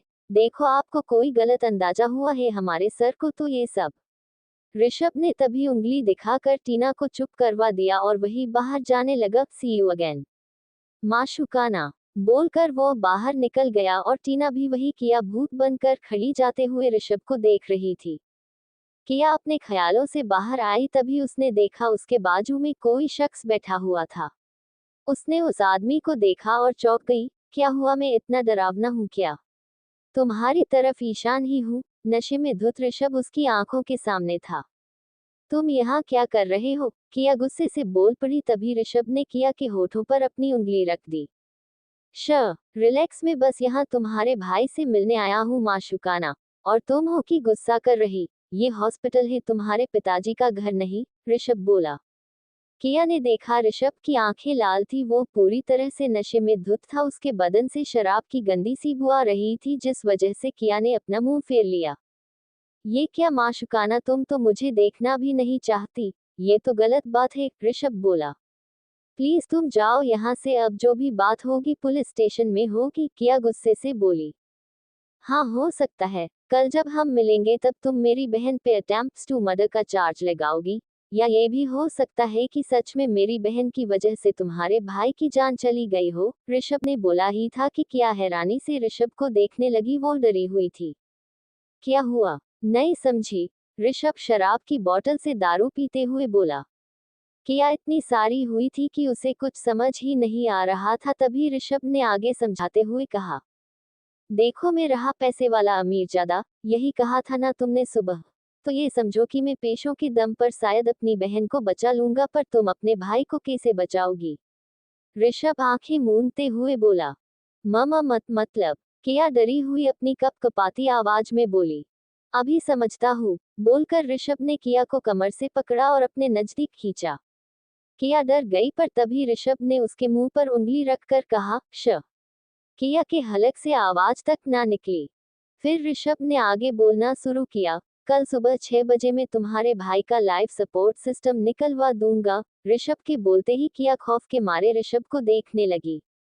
अब बात यह है कि मैं इतना भी बुरा इंसान नहीं हूँ, यही कोई 100 शैतान मरे होंगे तब जाकर मैं पैदा हुआ था। अब बात यह है कि तुमने थप्पड़ मारकर मेरी इज्जत की तो धज्जियां उड़ा दी, अब भरपाई तो तुम्हें करनी पड़ेगी ना। ऋषभ क्यू की तरफ बोतल से पकड़ा हुआ हाथ आगे करते हुए बोला। प्लीज, क्या आगे कुछ बोलती उससे पहले ही ऋषभ बोला, देखो एक बात बोलूं, मैं इतना भी बुरा नहीं हूँ, बस तुम्हारी जिंदगी बर्बाद करना चाहता हूँ, तुम्हें दुनिया भर की तकलीफ दर्द देना चाहता हूँ, इतनी ही मेरी ख्वाहिश है, क्या ये तुम पूरी नहीं करोगी। उद्धरण चिन्ह। ऋषभ बोल तो ऐसे रहा था कि किया की जिंदगी से खेलना किसी खिलौने से खेलने के बराबर था। किया डरी सहमी सी चुप होकर ऋषभ की बात सुने जा रही थी। अब तुम्हारे पास पैसे तो है नहीं, ऋषभ ने आगे बोलना शुरू किया। जब तक कोर्ट का फैसला आएगा उससे पहले ही तुम्हारा भाई यमराज के पास पहुंच चुका होगा, ऋषभ बोला। ऋषभ की तब सुनकर किया नीचे से लेकर ऊपर तक कांप उठी। अब सुबह जब लाइफ सपोर्ट हटेगा तो मुश्किल से 3 या 4 घंटे टिकेगा, फिर राम राम सत्य। बोलते ही किया ने ना आव देखा ना ताव सीधा थप्पड़ ऋषभ के मुंह पर जड़ दिया। ऋषभ अपने गाल को सहलाते हुए बोला, वाकई तू तबाही है मेरी। उसके चेहरे पर एक शैतानी मुस्कान थी। किया ने जिस हाथ से ऋषभ को थप्पड़ मारा था वो हाथ अभी भी कांप रहा था। ऋषभ ने अपने ब्लैक कलर के लेदर जैकेट में से कुछ बाहर निकाला और किया और अपने बीच बेंच पर रख दिया।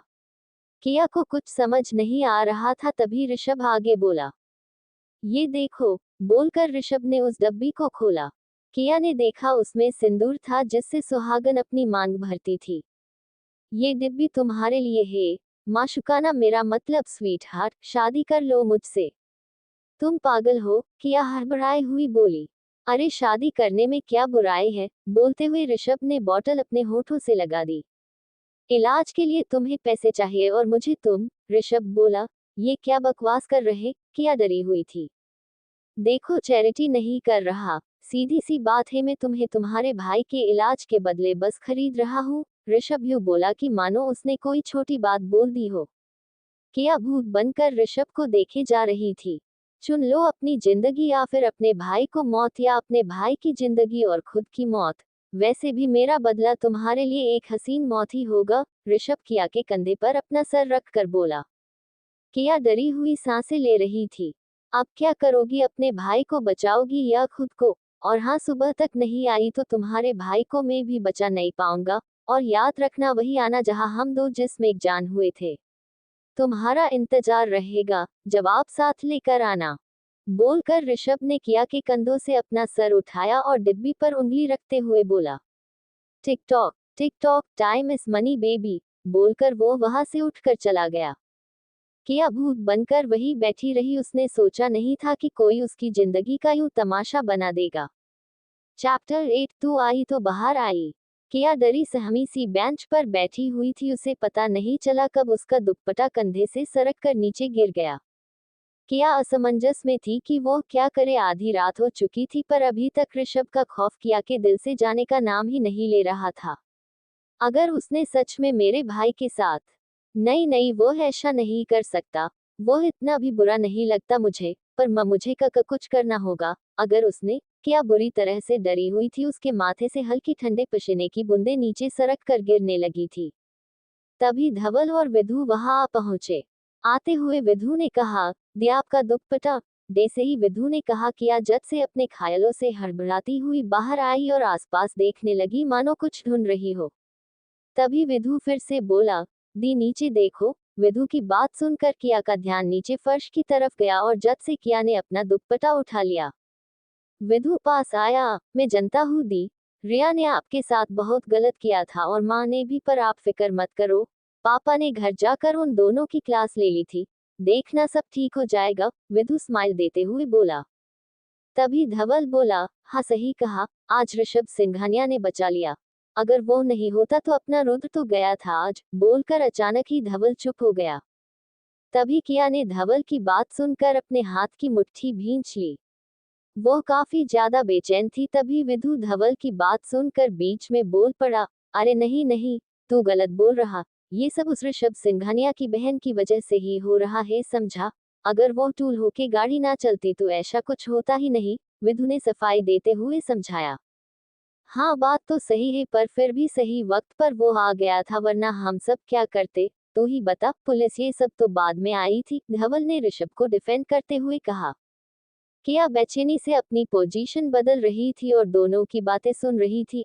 अगर सच में ऋषभ ने सब मशीनें हटवा दी तो किया मन में बोली, देख उसने गलती की है और दूसरी बात वो ऐसा कुछ नहीं करेगा, पुलिस केस है उसके खिलाफ। विधु ने कहा, अरे तुझे नहीं पता, ये अमीर लोग हाजमोला की गोली की तरह सारे केस निकल जाते हैं और डकार भी नहीं मारते, याद है कि भूल गया पिछले 3 मुकदमे में क्या हुआ था, धवल ने विधु से कहा। तभी किया बेचैनी के साथ खड़ी हो गई, देखो प्लीज तुम यहाँ ध्यान रखो, मुझे कुछ काम है, सुबह तक आ जाऊंगी। बोलकर किया बिना दोनों की बात सुने सीधा इक्यू से बाहर निकल गई और टैक्सी स्टैंड पर उसे उस बार का नाम याद नहीं आ रहा था, इसीलिए उसने कल रात की तरह ही पैदल जाने का फैसला किया। कुछ देर बाद किया बार के पास पहुंची। उसने देखा बार चालू था। वो कपकपाती हुई बार के अंदर दाखिल हुई और उसी कमरे की तरफ जाने लगी जहां कल रात ऋषभ और किया ने सारी हदें पार कर दी थी। वो डरी हुई आगे बढ़ने लगी। उसके हाथ में अभी भी वो सिंदूर की डिब्बी थी। लगता है आज ड्रंकन ने नई मुर्गी फांसी है, किया को देखकर एक लड़का बोला, अरे नहीं रे, ये कल वाली लड़की ही है। कल वाला बारटेंडर अभी उस लड़के को समझाते हुए बोला। क्या बात कर रहा, ड्रंकन का दिल कब से एक लड़की पर 2 बार आने लगा। अभिजीत हैरानी से बोल पड़ा, अरे चुप कर, तुम लोगों को कुछ पता है नहीं और कहीं भी शुरू हो जाते हो। शौर्य पीछे से आता हुआ बोला। आज बार में शोर कम था क्योंकि ड्रंकन वहां मौजूद नहीं था। आवाज तभी बढ़ती थी जब ड्रंकन डांस फ्लो पे होता था। सभी किया को देख रहे थे और सबकी बात सुनकर किया को खुद पर शर्म आने लगी थी। उसने अपना दुपट्टा अपने हाथों में कसकर पकड़ा हुआ था। जैसे ही वो पीछे के कमरे के सामने खड़ी हुई कि तुरंत ही दरवाजा खुला और एक लड़की बाहर आती दिखी। उसने सफेद रंग की स्कीवी और डेनिम की जीन्स पहनी हुई थी। वो बाल ठीक करती हुई किया के सामने जा खड़ी हुई और अपने पेंट की जिप बंद करने लगी। He is still hot, don't worry babe, definitely he can give you the pleasure, वो कातिलाना स्माइल देती हुई बोली। किया ने देखा उसकी ब्रा बाहर दिखाई दे रही थी। किया ने नजरें फेर दी। ये देख उस लड़की ने अचानक ही किया की छाती पर हाथ रख दिया। Wow babe you maintain it so much. वो आगे कुछ बोलती उससे पहले ही किया ने उसका हाथ अपनी छाती पर से झटक दिया। तभी ऋषभ दरवाजे पर आया। यू आर सो स्पाइसी, वो लड़की बोली। क्या बात है, ऋषभ ने पूछा। कुछ नहीं, बस कुछ ज्यादा ही तीखी है, बोलकर वो लड़की वहां से चली गई। उसके जाते ही ऋषभ ने किया का हाथ पकड़कर उसे अंदर खींचा और दरवाजा तुरंत ही बंद कर दिया। दरवाजे को लॉक करते हुए ऋषभ ने किया से कहा, तू आई तो बाहर आई माशुकाना। किया उलझन में थी, क्यों आखिर सामने खड़ा ऋषभ उसे बार बार माशुकाना बोले जा रहा था। जहां तक उसे लगता था वहां तक ऋषभ सिर्फ उसके साथ बस मजे करना चाहता था। बस बदला लेना चाहता था, पर वो कुछ समझ नहीं पा रही थी कि वो क्या करे। तभी ऋषभ ने हाथ हिलाया। हेलो, कहाँ खो गई तुम? बोलकर ऋषभ ने वो सिंदूर की डिब्बी किया के हाथ से ले ली। तभी किया अपने ख्यालों से बाहर आकर ऋषभ को दिखने लगी। ऋषभ ने वो डिब्बी साइड में पड़े ड्रेसिंग टेबल पर रख दी और वापस सामने आकर किया को देखने लगा और अजीब तरह से स्माइल करता हुआ किया को देखे जा रहा था, मानो कोई शैतान मुस्कुरा रहा हो।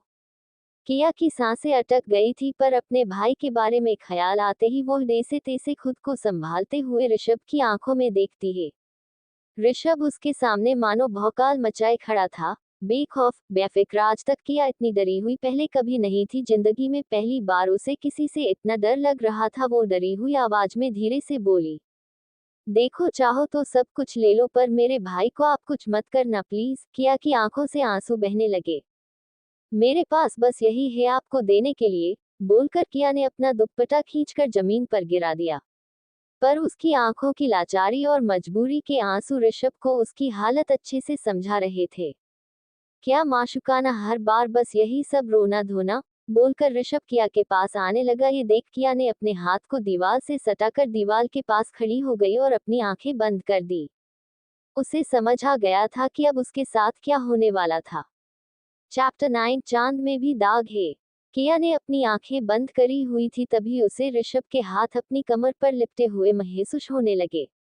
वो कुछ समझ पाती उससे पहले ही ऋषभ ने उसे गोद में उठा लिया। अचानक यूं ऋषभ का जिया को गोद में उठना किया को हैरानी में डाल रहा था। उसने तुरंत अपनी आंखें खोल दी।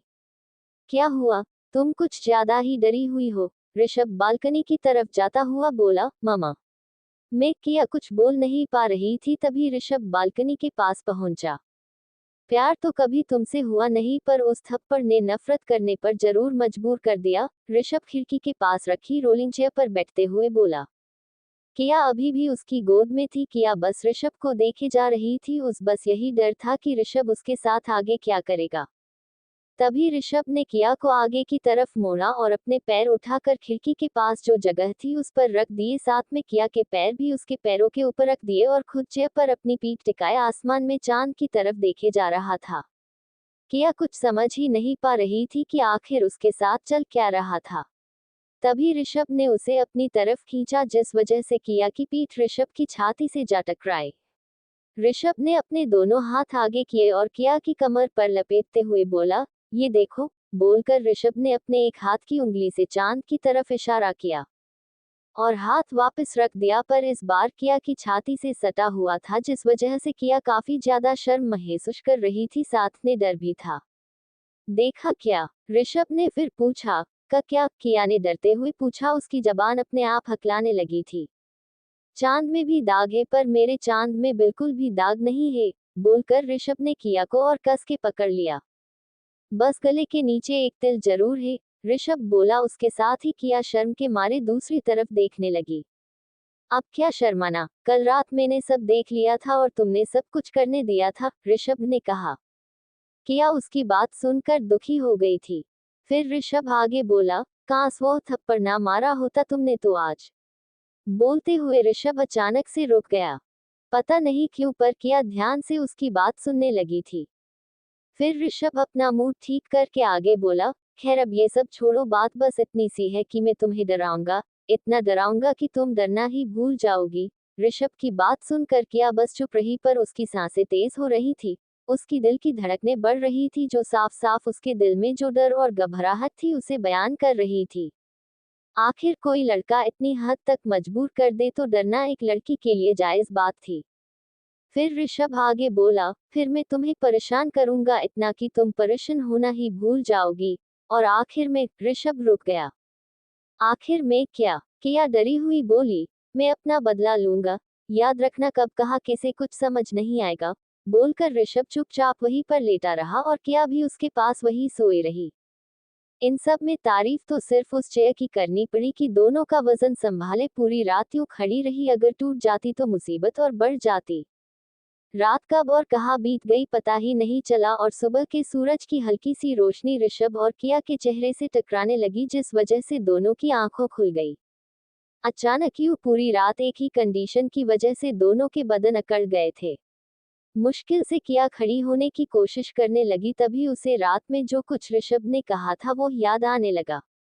सॉरी बोलकर किया खड़ी होने लगी, पर अचानक ही उसने अपना हाथ ऋषभ के दोनों पैर के बीच में रख दिया। तभी किया को पता चला उसने जल्दबाजी में क्या बेवकूफी कर दी थी, पर तब तक बहुत देर हो चुकी थी। हाथ उठाने के चक्कर में किया और ज्यादा दबा दिया। ऋषभ चिल्लाया और खिड़की पर जोर से पैर दे मारा, जिस वजह से रोलिंग चेयर पीछे की तरफ जाने लगी और दोनों का बैलेंस बिगड़ गया। दोनों नीचे फर्श पर गिर पड़े।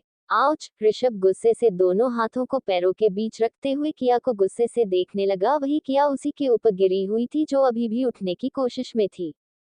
अगर ठीक से खड़ा होना नहीं आता तो बोल दो, मैं मदद कर दूंगा, ऋषभ गुस्सा करते हुए बोला। सॉरी, सब गलती से हो गया, किया डरी हुई बोली और उठ खड़ी हुई। तभी ऋषभ भी खड़ा होने लगा। पीछे बैग के गद्दे को पकड़े वो खड़ा होकर बेड पर बैठ गया। अभी भी वो किया को गुस्से से देखे जा रहा था और उसके दोनों हाथ अभी भी पैरों के बीच में बैलेंस बनाए हुए थे। किया इधर उधर देखने लगी। आई स्वेर बदला तो लेकर रहूंगा, बोलकर ऋषभ टेढ़ा चलता हुआ बाथरूम की तरफ गया और दरवाजा खोलकर अंदर गया। तभी पता नहीं क्यों पर किया की हंसी छूट गई, वो हंसने लगी। उसी वक्त ऋषभ तुरंत ही बाहर मुंह निकलकर देखने लगा, पर उसी वक्त किया ने उसे यूं खुद को झांकता देख चुप हो गई। ऋषभ शक करता हुआ वापस बाथरूम में चला गया। जैसे ही दरवाजा लॉक होने की आवाज आई, किया अपना मुंह दबाकर हंसने लगी। दिल्ली आने के बाद शायद ही वो इतना खुलकर हंसी थी। कुछ ही देर बाद ऋषभ बाथरूम से बाहर आया, पर अभी तक उसका दर्द कम नहीं हुआ था। शायद किया ने अपना हाथ कुछ ज्यादा ही जोर से ऋषभ के पैरों पर वजन बनाए रख दिया था, जिस वजह से ऋषभ को दर्द हो रहा था। तभी रूम का दरवाजा किसी ने खटखटाया। ऋषभ धीरे से दरवाजे तक पहुंचा और दरवाजा खोला। सामने टीना खड़ी थी और साथ में दो लोग और थे। किया चलती हुई दरवाजे के पास पहुंची। उसने देखा टीना सामने खड़ी थी।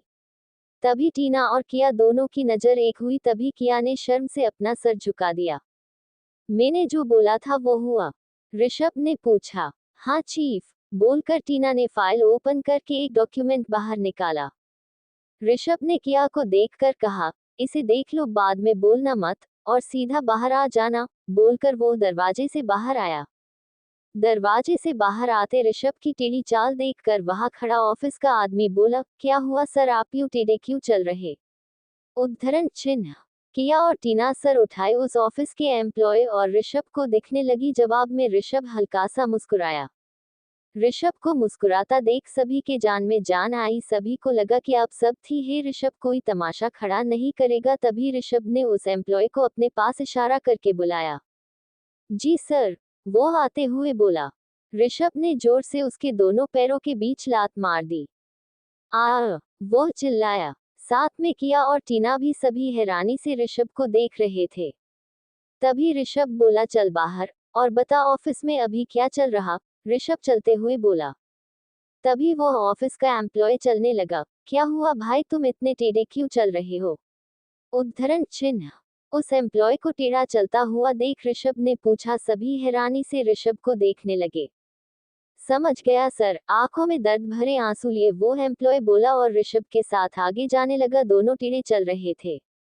अपने पर बीते दर्द को साबित करने के चक्कर में इसने अपने ही एम्प्लॉय को मार दिया। सच में पागल है, किया हैरानी से अपने मन में बोली। Chapter 10 marriage contract. किया ने डॉक्यूमेंट्स चेक करने के लिए पहला पेज देखा। ऊपर साफ साफ लिखा था मैरिज कॉन्ट्रैक्ट। किया हैरानी से सब पढ़ने लगी।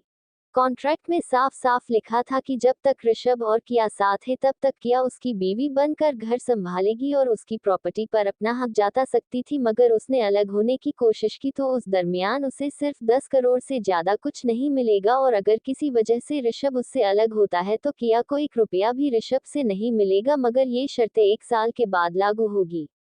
1 साल से पहले अगर किया ने अलग होने की कोशिश की तो ऋषभ सिंघानिया को कॉन्ट्रैक्ट के मुताबिक पूरे 50 करोड़ देने होंगे, और इन सब में किया साहा के छोटे भाई की पूरी जिम्मेदारी ऋषभ सिंघानिया की होगी, जिसमें उसके भाई के पढ़ाई से लेकर सारे खर्चे ऋषभ सिंघानिया ही उठाएगा बिना किसी झिझक के।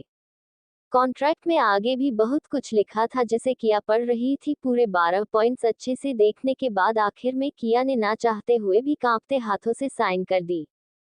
उसे इस वक्त बस अपने भाई की फिक्र थी। उसे नहीं पता था कि कॉन्ट्रैक्ट की वजह से उसकी जिंदगी में कितना बड़ा भूचाल आने वाला था।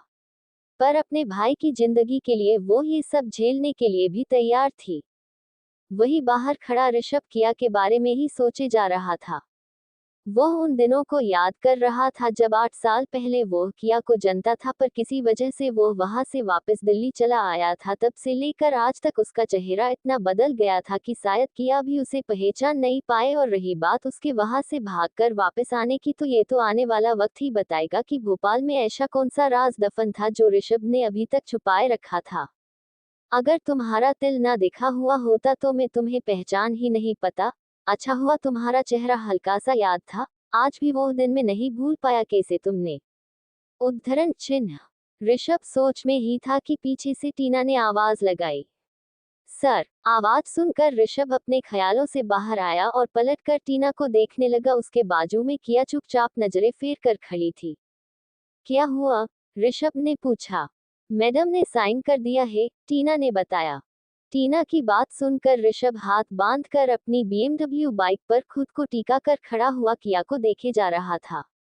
इसे सब समझा दिया, ऋषभ अचानक बोल पड़ा। किया अचानक ऋषभ की बात सुनकर अपनी भवें उठाए उसे देखने लगी। नहीं चीफ, टीना बोली। हम ऋषभ ने एक गहरी सांस ली और फिर किया को देखते हुए टीना से कहता है, इसे ठीक से तैयार करो और वकील से बात कर लेना, सब रेडी हो जाए तो फिर कोर्ट में चलना है। मेरे पास ज्यादा वक्त नहीं है। और तुम, बोलकर ऑफिस के एम्प्लॉय को ऋषभ ने कहा। जी सर, वो डरा हुआ बोला। जाकर मंदिर और पंडित को ढूंढो, ऋषभ बोला। पर सर, हमारा वो पंडित तो है ना, हमारी कंपनी या दूसरे प्रोजेक्ट के लिए हम उसे ही बुलाते हैं, एम्प्लॉय बोला।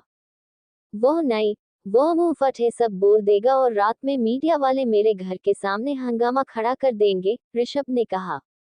एटलीस्ट जब तक फैमिली नहीं आ जाती तब तक अपना मुंह बंद ही रखना, ऋषभ ने टीना और उस ऑफिस के कर्मचारी को समझाते हुए कहा। दोनों ने हाँ के जवाब में अपना सिर हिलाया। दोनों ऋषभ की बात से सहमत थे। किया बातों से समझ चुकी थी कि ये सब उसकी और ऋषभ की शादी को लेकर था और अब उसके हाथ में कुछ नहीं था। मुझे हॉस्पिटल जाना है, किया हिचकिचाते हुए बोल पड़ी। क्यों? ऋषभ बेरुखी से बोल पड़ा। मेरे भाई को देखना है, किया धीरे से बोली। वो ठीक ठाक ही है, फिलहाल मुझे देख लो और ये समझ लो आज के आज ही मुझे शादी करनी है। अगर नहीं मानी बात तो हो जाएगा सत्यानाश, ऋषभ ने कहा। ऋषभ की बात सुनकर किया आगे आई। देखो प्लीज एक बार भाई को देख लेने दो, मैं ज्यादा कुछ नहीं मांग रही, प्लीज एक बार। उद्धरण चिन्ह। किया की आंखों में आए हुए आंसू की वजह से ऋषभ थोड़ा नर्म पड़ गया और बाइक पर बैठते हुए बोला। टीना, इसे इसके भाई के पास ले जाकर मिलवा दो और हाँ, कोर्ट में सब अरेंज करके मुझे बता देना, बोलकर ऋषभ ने बाइक स्टार्ट कर दी और वहां से चला गया। हाँ जान बची, एम्प्लॉय बोला। मिश्रा, तू पागल है क्या? अग्निहोत्री जी को लाने के लिए क्यों बोल रहा था? पता है ना उनके पेट में एक बात नहीं टिकती। अगर मीडिया में बात फैल गई कि ऋषभ सिंघानिया की शादी हो रही है, तो जानते हो ना तमाशा खड़ा हो जाएगा, और खास करके सिंघानिया परिवार में। किया को अजीब लगा। मीडिया का तो ठीक है, पर परिवार में ऐसा क्या है जो शादी से तमाशा खड़ा होगा? किया सोचने लगी। यार तू भी अजीब है टीना, तुझे पता तो है आज नहीं तो कल ये तमाशा खड़ा होगा ही होगा। पूरा परिवार शादी को लेकर सर के पीछे पड़ा है और सर ही की भागते रहते हैं। और अब जब पता चलेगा तो उस डायन का सारा प्लान ही चौपट हो जाएगा, वो हंसते हुए बोला। किया हैरान थी, ये डायन किसको बोल रहे? किया सोचने पड़ गई। तभी टीना ने लताड़ते हुए उसे कहा, चुप कर, कुछ ज्यादा ही कैंची की तरह तेरी जबान चलने लगी है। आंख दिखाती हुई टीना बोली। यार तू मुझे मत बोल, ये सब उसका किया धरा है। वो तो सर हमारे छोटे थे तभी सब पता चल। चुप कर मिश्रा, टीना गुस्से से बोली। सो सॉरी, मिश्रा हड़बड़ाया हुआ बोला। इसीलिए तुझे कुछ नहीं बताती मैं, तू भी अग्निहोत्री जी के जैसा ही है, टीना गुस्से से बोली। सॉरी यार टीना, मिश्रा सर खुजता हुआ बोला। अब जा यहाँ से, और हाँ पंडित और मंदिर ऐसा ढूंढ के किसी को पता ना चले, और हाँ पंडित को सब समझा देना, कोई गड़बड़ ना करे, टीना ने कहा। हाँ मैं देख लूंगा, बोलकर मिश्रा वहां से चला गया। टीना ने किया को अपनी गाड़ी में बिठाया और हॉस्पिटल की तरफ गाड़ी को ले जाने लगी। कुछ ही देर में किया हॉस्पिटल आई। चाचा और विधु वही बैठे थे। आ गई? कहाँ चली गई थी बेटा? चाचा ने चिंता करते हुए पूछा। पता है अभी जस्ट 15 मिनट पहले ही तेरी चाची यहाँ से गई। ये ले नाश्ता कर ले, तूने सुबह से कुछ नहीं खाया। गोभी के पराठे है, तुझे पसंद है ना? चाचा लगातार बोले जा रहे थे। चाचा जी मैं ठीक हूँ, बस दोस्त को मिलने गई थी, किया ने जवाब दिया। अच्छा दी, आपने कभी बताया नहीं कि दिल्ली में भी आपका कोई दोस्त है? विधु ने पूछा। वो बस अभी मिली थी मैं, भोपाल से मेरी दोस्त है, बस कल ही मुलाकात हुई थी मेरी, किया नजरें चुराते हुए बोली। चाचा को थोड़ा अजीब लगा कि भाई की ऐसी हालत है और अपने दोस्तों से मिलने चली गई, पर फिर सोचा टेंशन में उसे भी खुली हवा की जरूरत है, इसीलिए चाचा ने कुछ नहीं कहा। मैं मिलकर आती हूँ रुद्र से, बोलकर किया तुरंत ही ICU में चली गई। वहाँ काफी सारे दर्दी थे, वो पूरे 15 बेड का ICU था। हॉस्पिटल में हर फ्लोर पर एक अलग ICU था जो अलग अलग सर्जरी और मेडिकल प्रॉब्लम के हिसाब से बनाए गए थे। अभी किया न्यूरो ICU में थी, जो कि ब्रेन यानी दिमाग के सर्जरी में प्री ऑपरेटिव पेशेंट यानी सर्जरी से पहले के पेशेंट का ध्यान रखने के लिए बनाया गया था। किया रुद्र के पास जाकर खड़ी हो गई। उसने मास्क और डिस्पोजेबल ग्लास के साथ गाउन भी पहना था और पैरों में डिस्पोजेबल मोजे थे। हॉस्पिटल इंटरनेशनल स्टैंडर्ड क्राइटेरिया में फिट आता था। यहाँ पेशेंट को इन्फेक्शन ना हो और बाहर से यानी दर्दी से सगे संबंधी से आने वाले इन्फेक्शन का रिस्क मिनिमाइज हो सके, इसका खास ध्यान रखा जाता था। किया खड़ी होकर रुद्र को देखे जा रही थी। उसने हल्के से रुद्र के हाथ पर अपना हाथ रखा और बोली, तू बिल्कुल फिक्र मत करना, मैं तुम्हें कुछ नहीं होने दूंगी। बोलते हुए किया की आंखों में आंसू आ चुके थे। किस्मत कहो या भगवान, जिंदगी में उससे उसका सब कुछ छीन लिया था। अब जो कुछ था, बस उसका भाई ही था जिसके लिए वो जी रही थी, और आज अपने भाई को बचाने के लिए खुद का ही अस्तित्व मिटाने चल पड़ी थी। खैर ये तो किया की सोच थी कि वो अपनी बर्बादी की ओर जा रही थी या फिर उस राज की ओर जो भोपाल में दफन था। देख तू फिक्र मत कर, सब कुछ ठीक हो जाएगा, मैं हूं ना, प्लीज अपना ध्यान रखना, मैं जल्दी ही वापस आऊंगी। बोलकर वो ना चाहते हुए भी वापस मुड़कर बाहर चली गई। कुछ ही देर बाद वो हॉस्पिटल के नीचे आई और गाड़ी में बैठ गई। मिलकर आ गई आपके भाई से? टीना ने पूछा। हाँ, किया ने जवाब दिया। टीना ने इंजन को स्टार्ट करने के लिए स्टार्ट बटन पर हाथ की उंगली रखी, तभी उसका फोन बज उठा। उसने कार के अंदर की डिजिटल स्क्रीन पर देखा, मोबाइल कार की सिस्टम से कनेक्टेड था। उसने स्क्रीन पर टच किया और पूरी गाड़ी में आवाज गूंज उठी। हेलो मैडम, ऑफिस से चार्मी ने फोन किया था। हाँ क्या हुआ चार्मी, अब क्यों फोन कर रही? ऑफिस में चार्मी को न्यूज क्वीन का खिताब मिला हुआ था, जब भी उसका फोन आता या ऑफिस में होती कुछ ना कुछ धमाका तो होता ही था। मैडम, तोते उड़ गए, चार्मी बोली। किसके? टीना ने पूछा। और ये तोते ऑफिस में लाने के लिए किसने बोला था? अरे वो नहीं मैडम, हम सब की हवा निकल गई है, चार्मी समझाते हुए बोली। हाँ पता है, तुम्हारा फोन आता है तभी मैं खुद को तैयार कर लेती हूँ कि कोई बुरी या अच्छी न्यूज होगी ही। बोलो इस बार क्या हुआ है? टीना ने स्टीयरिंग पर हाथ रखते हुए पूछा। मैडम वो ह्यूमन राइट्स वाले आके ऑफिस के बाहर धरना दे रहे हैं, चार्मी डरी हुई थी। व्हाट? क्या बोल रही तुम? टीना और किया दोनों हैरान थी।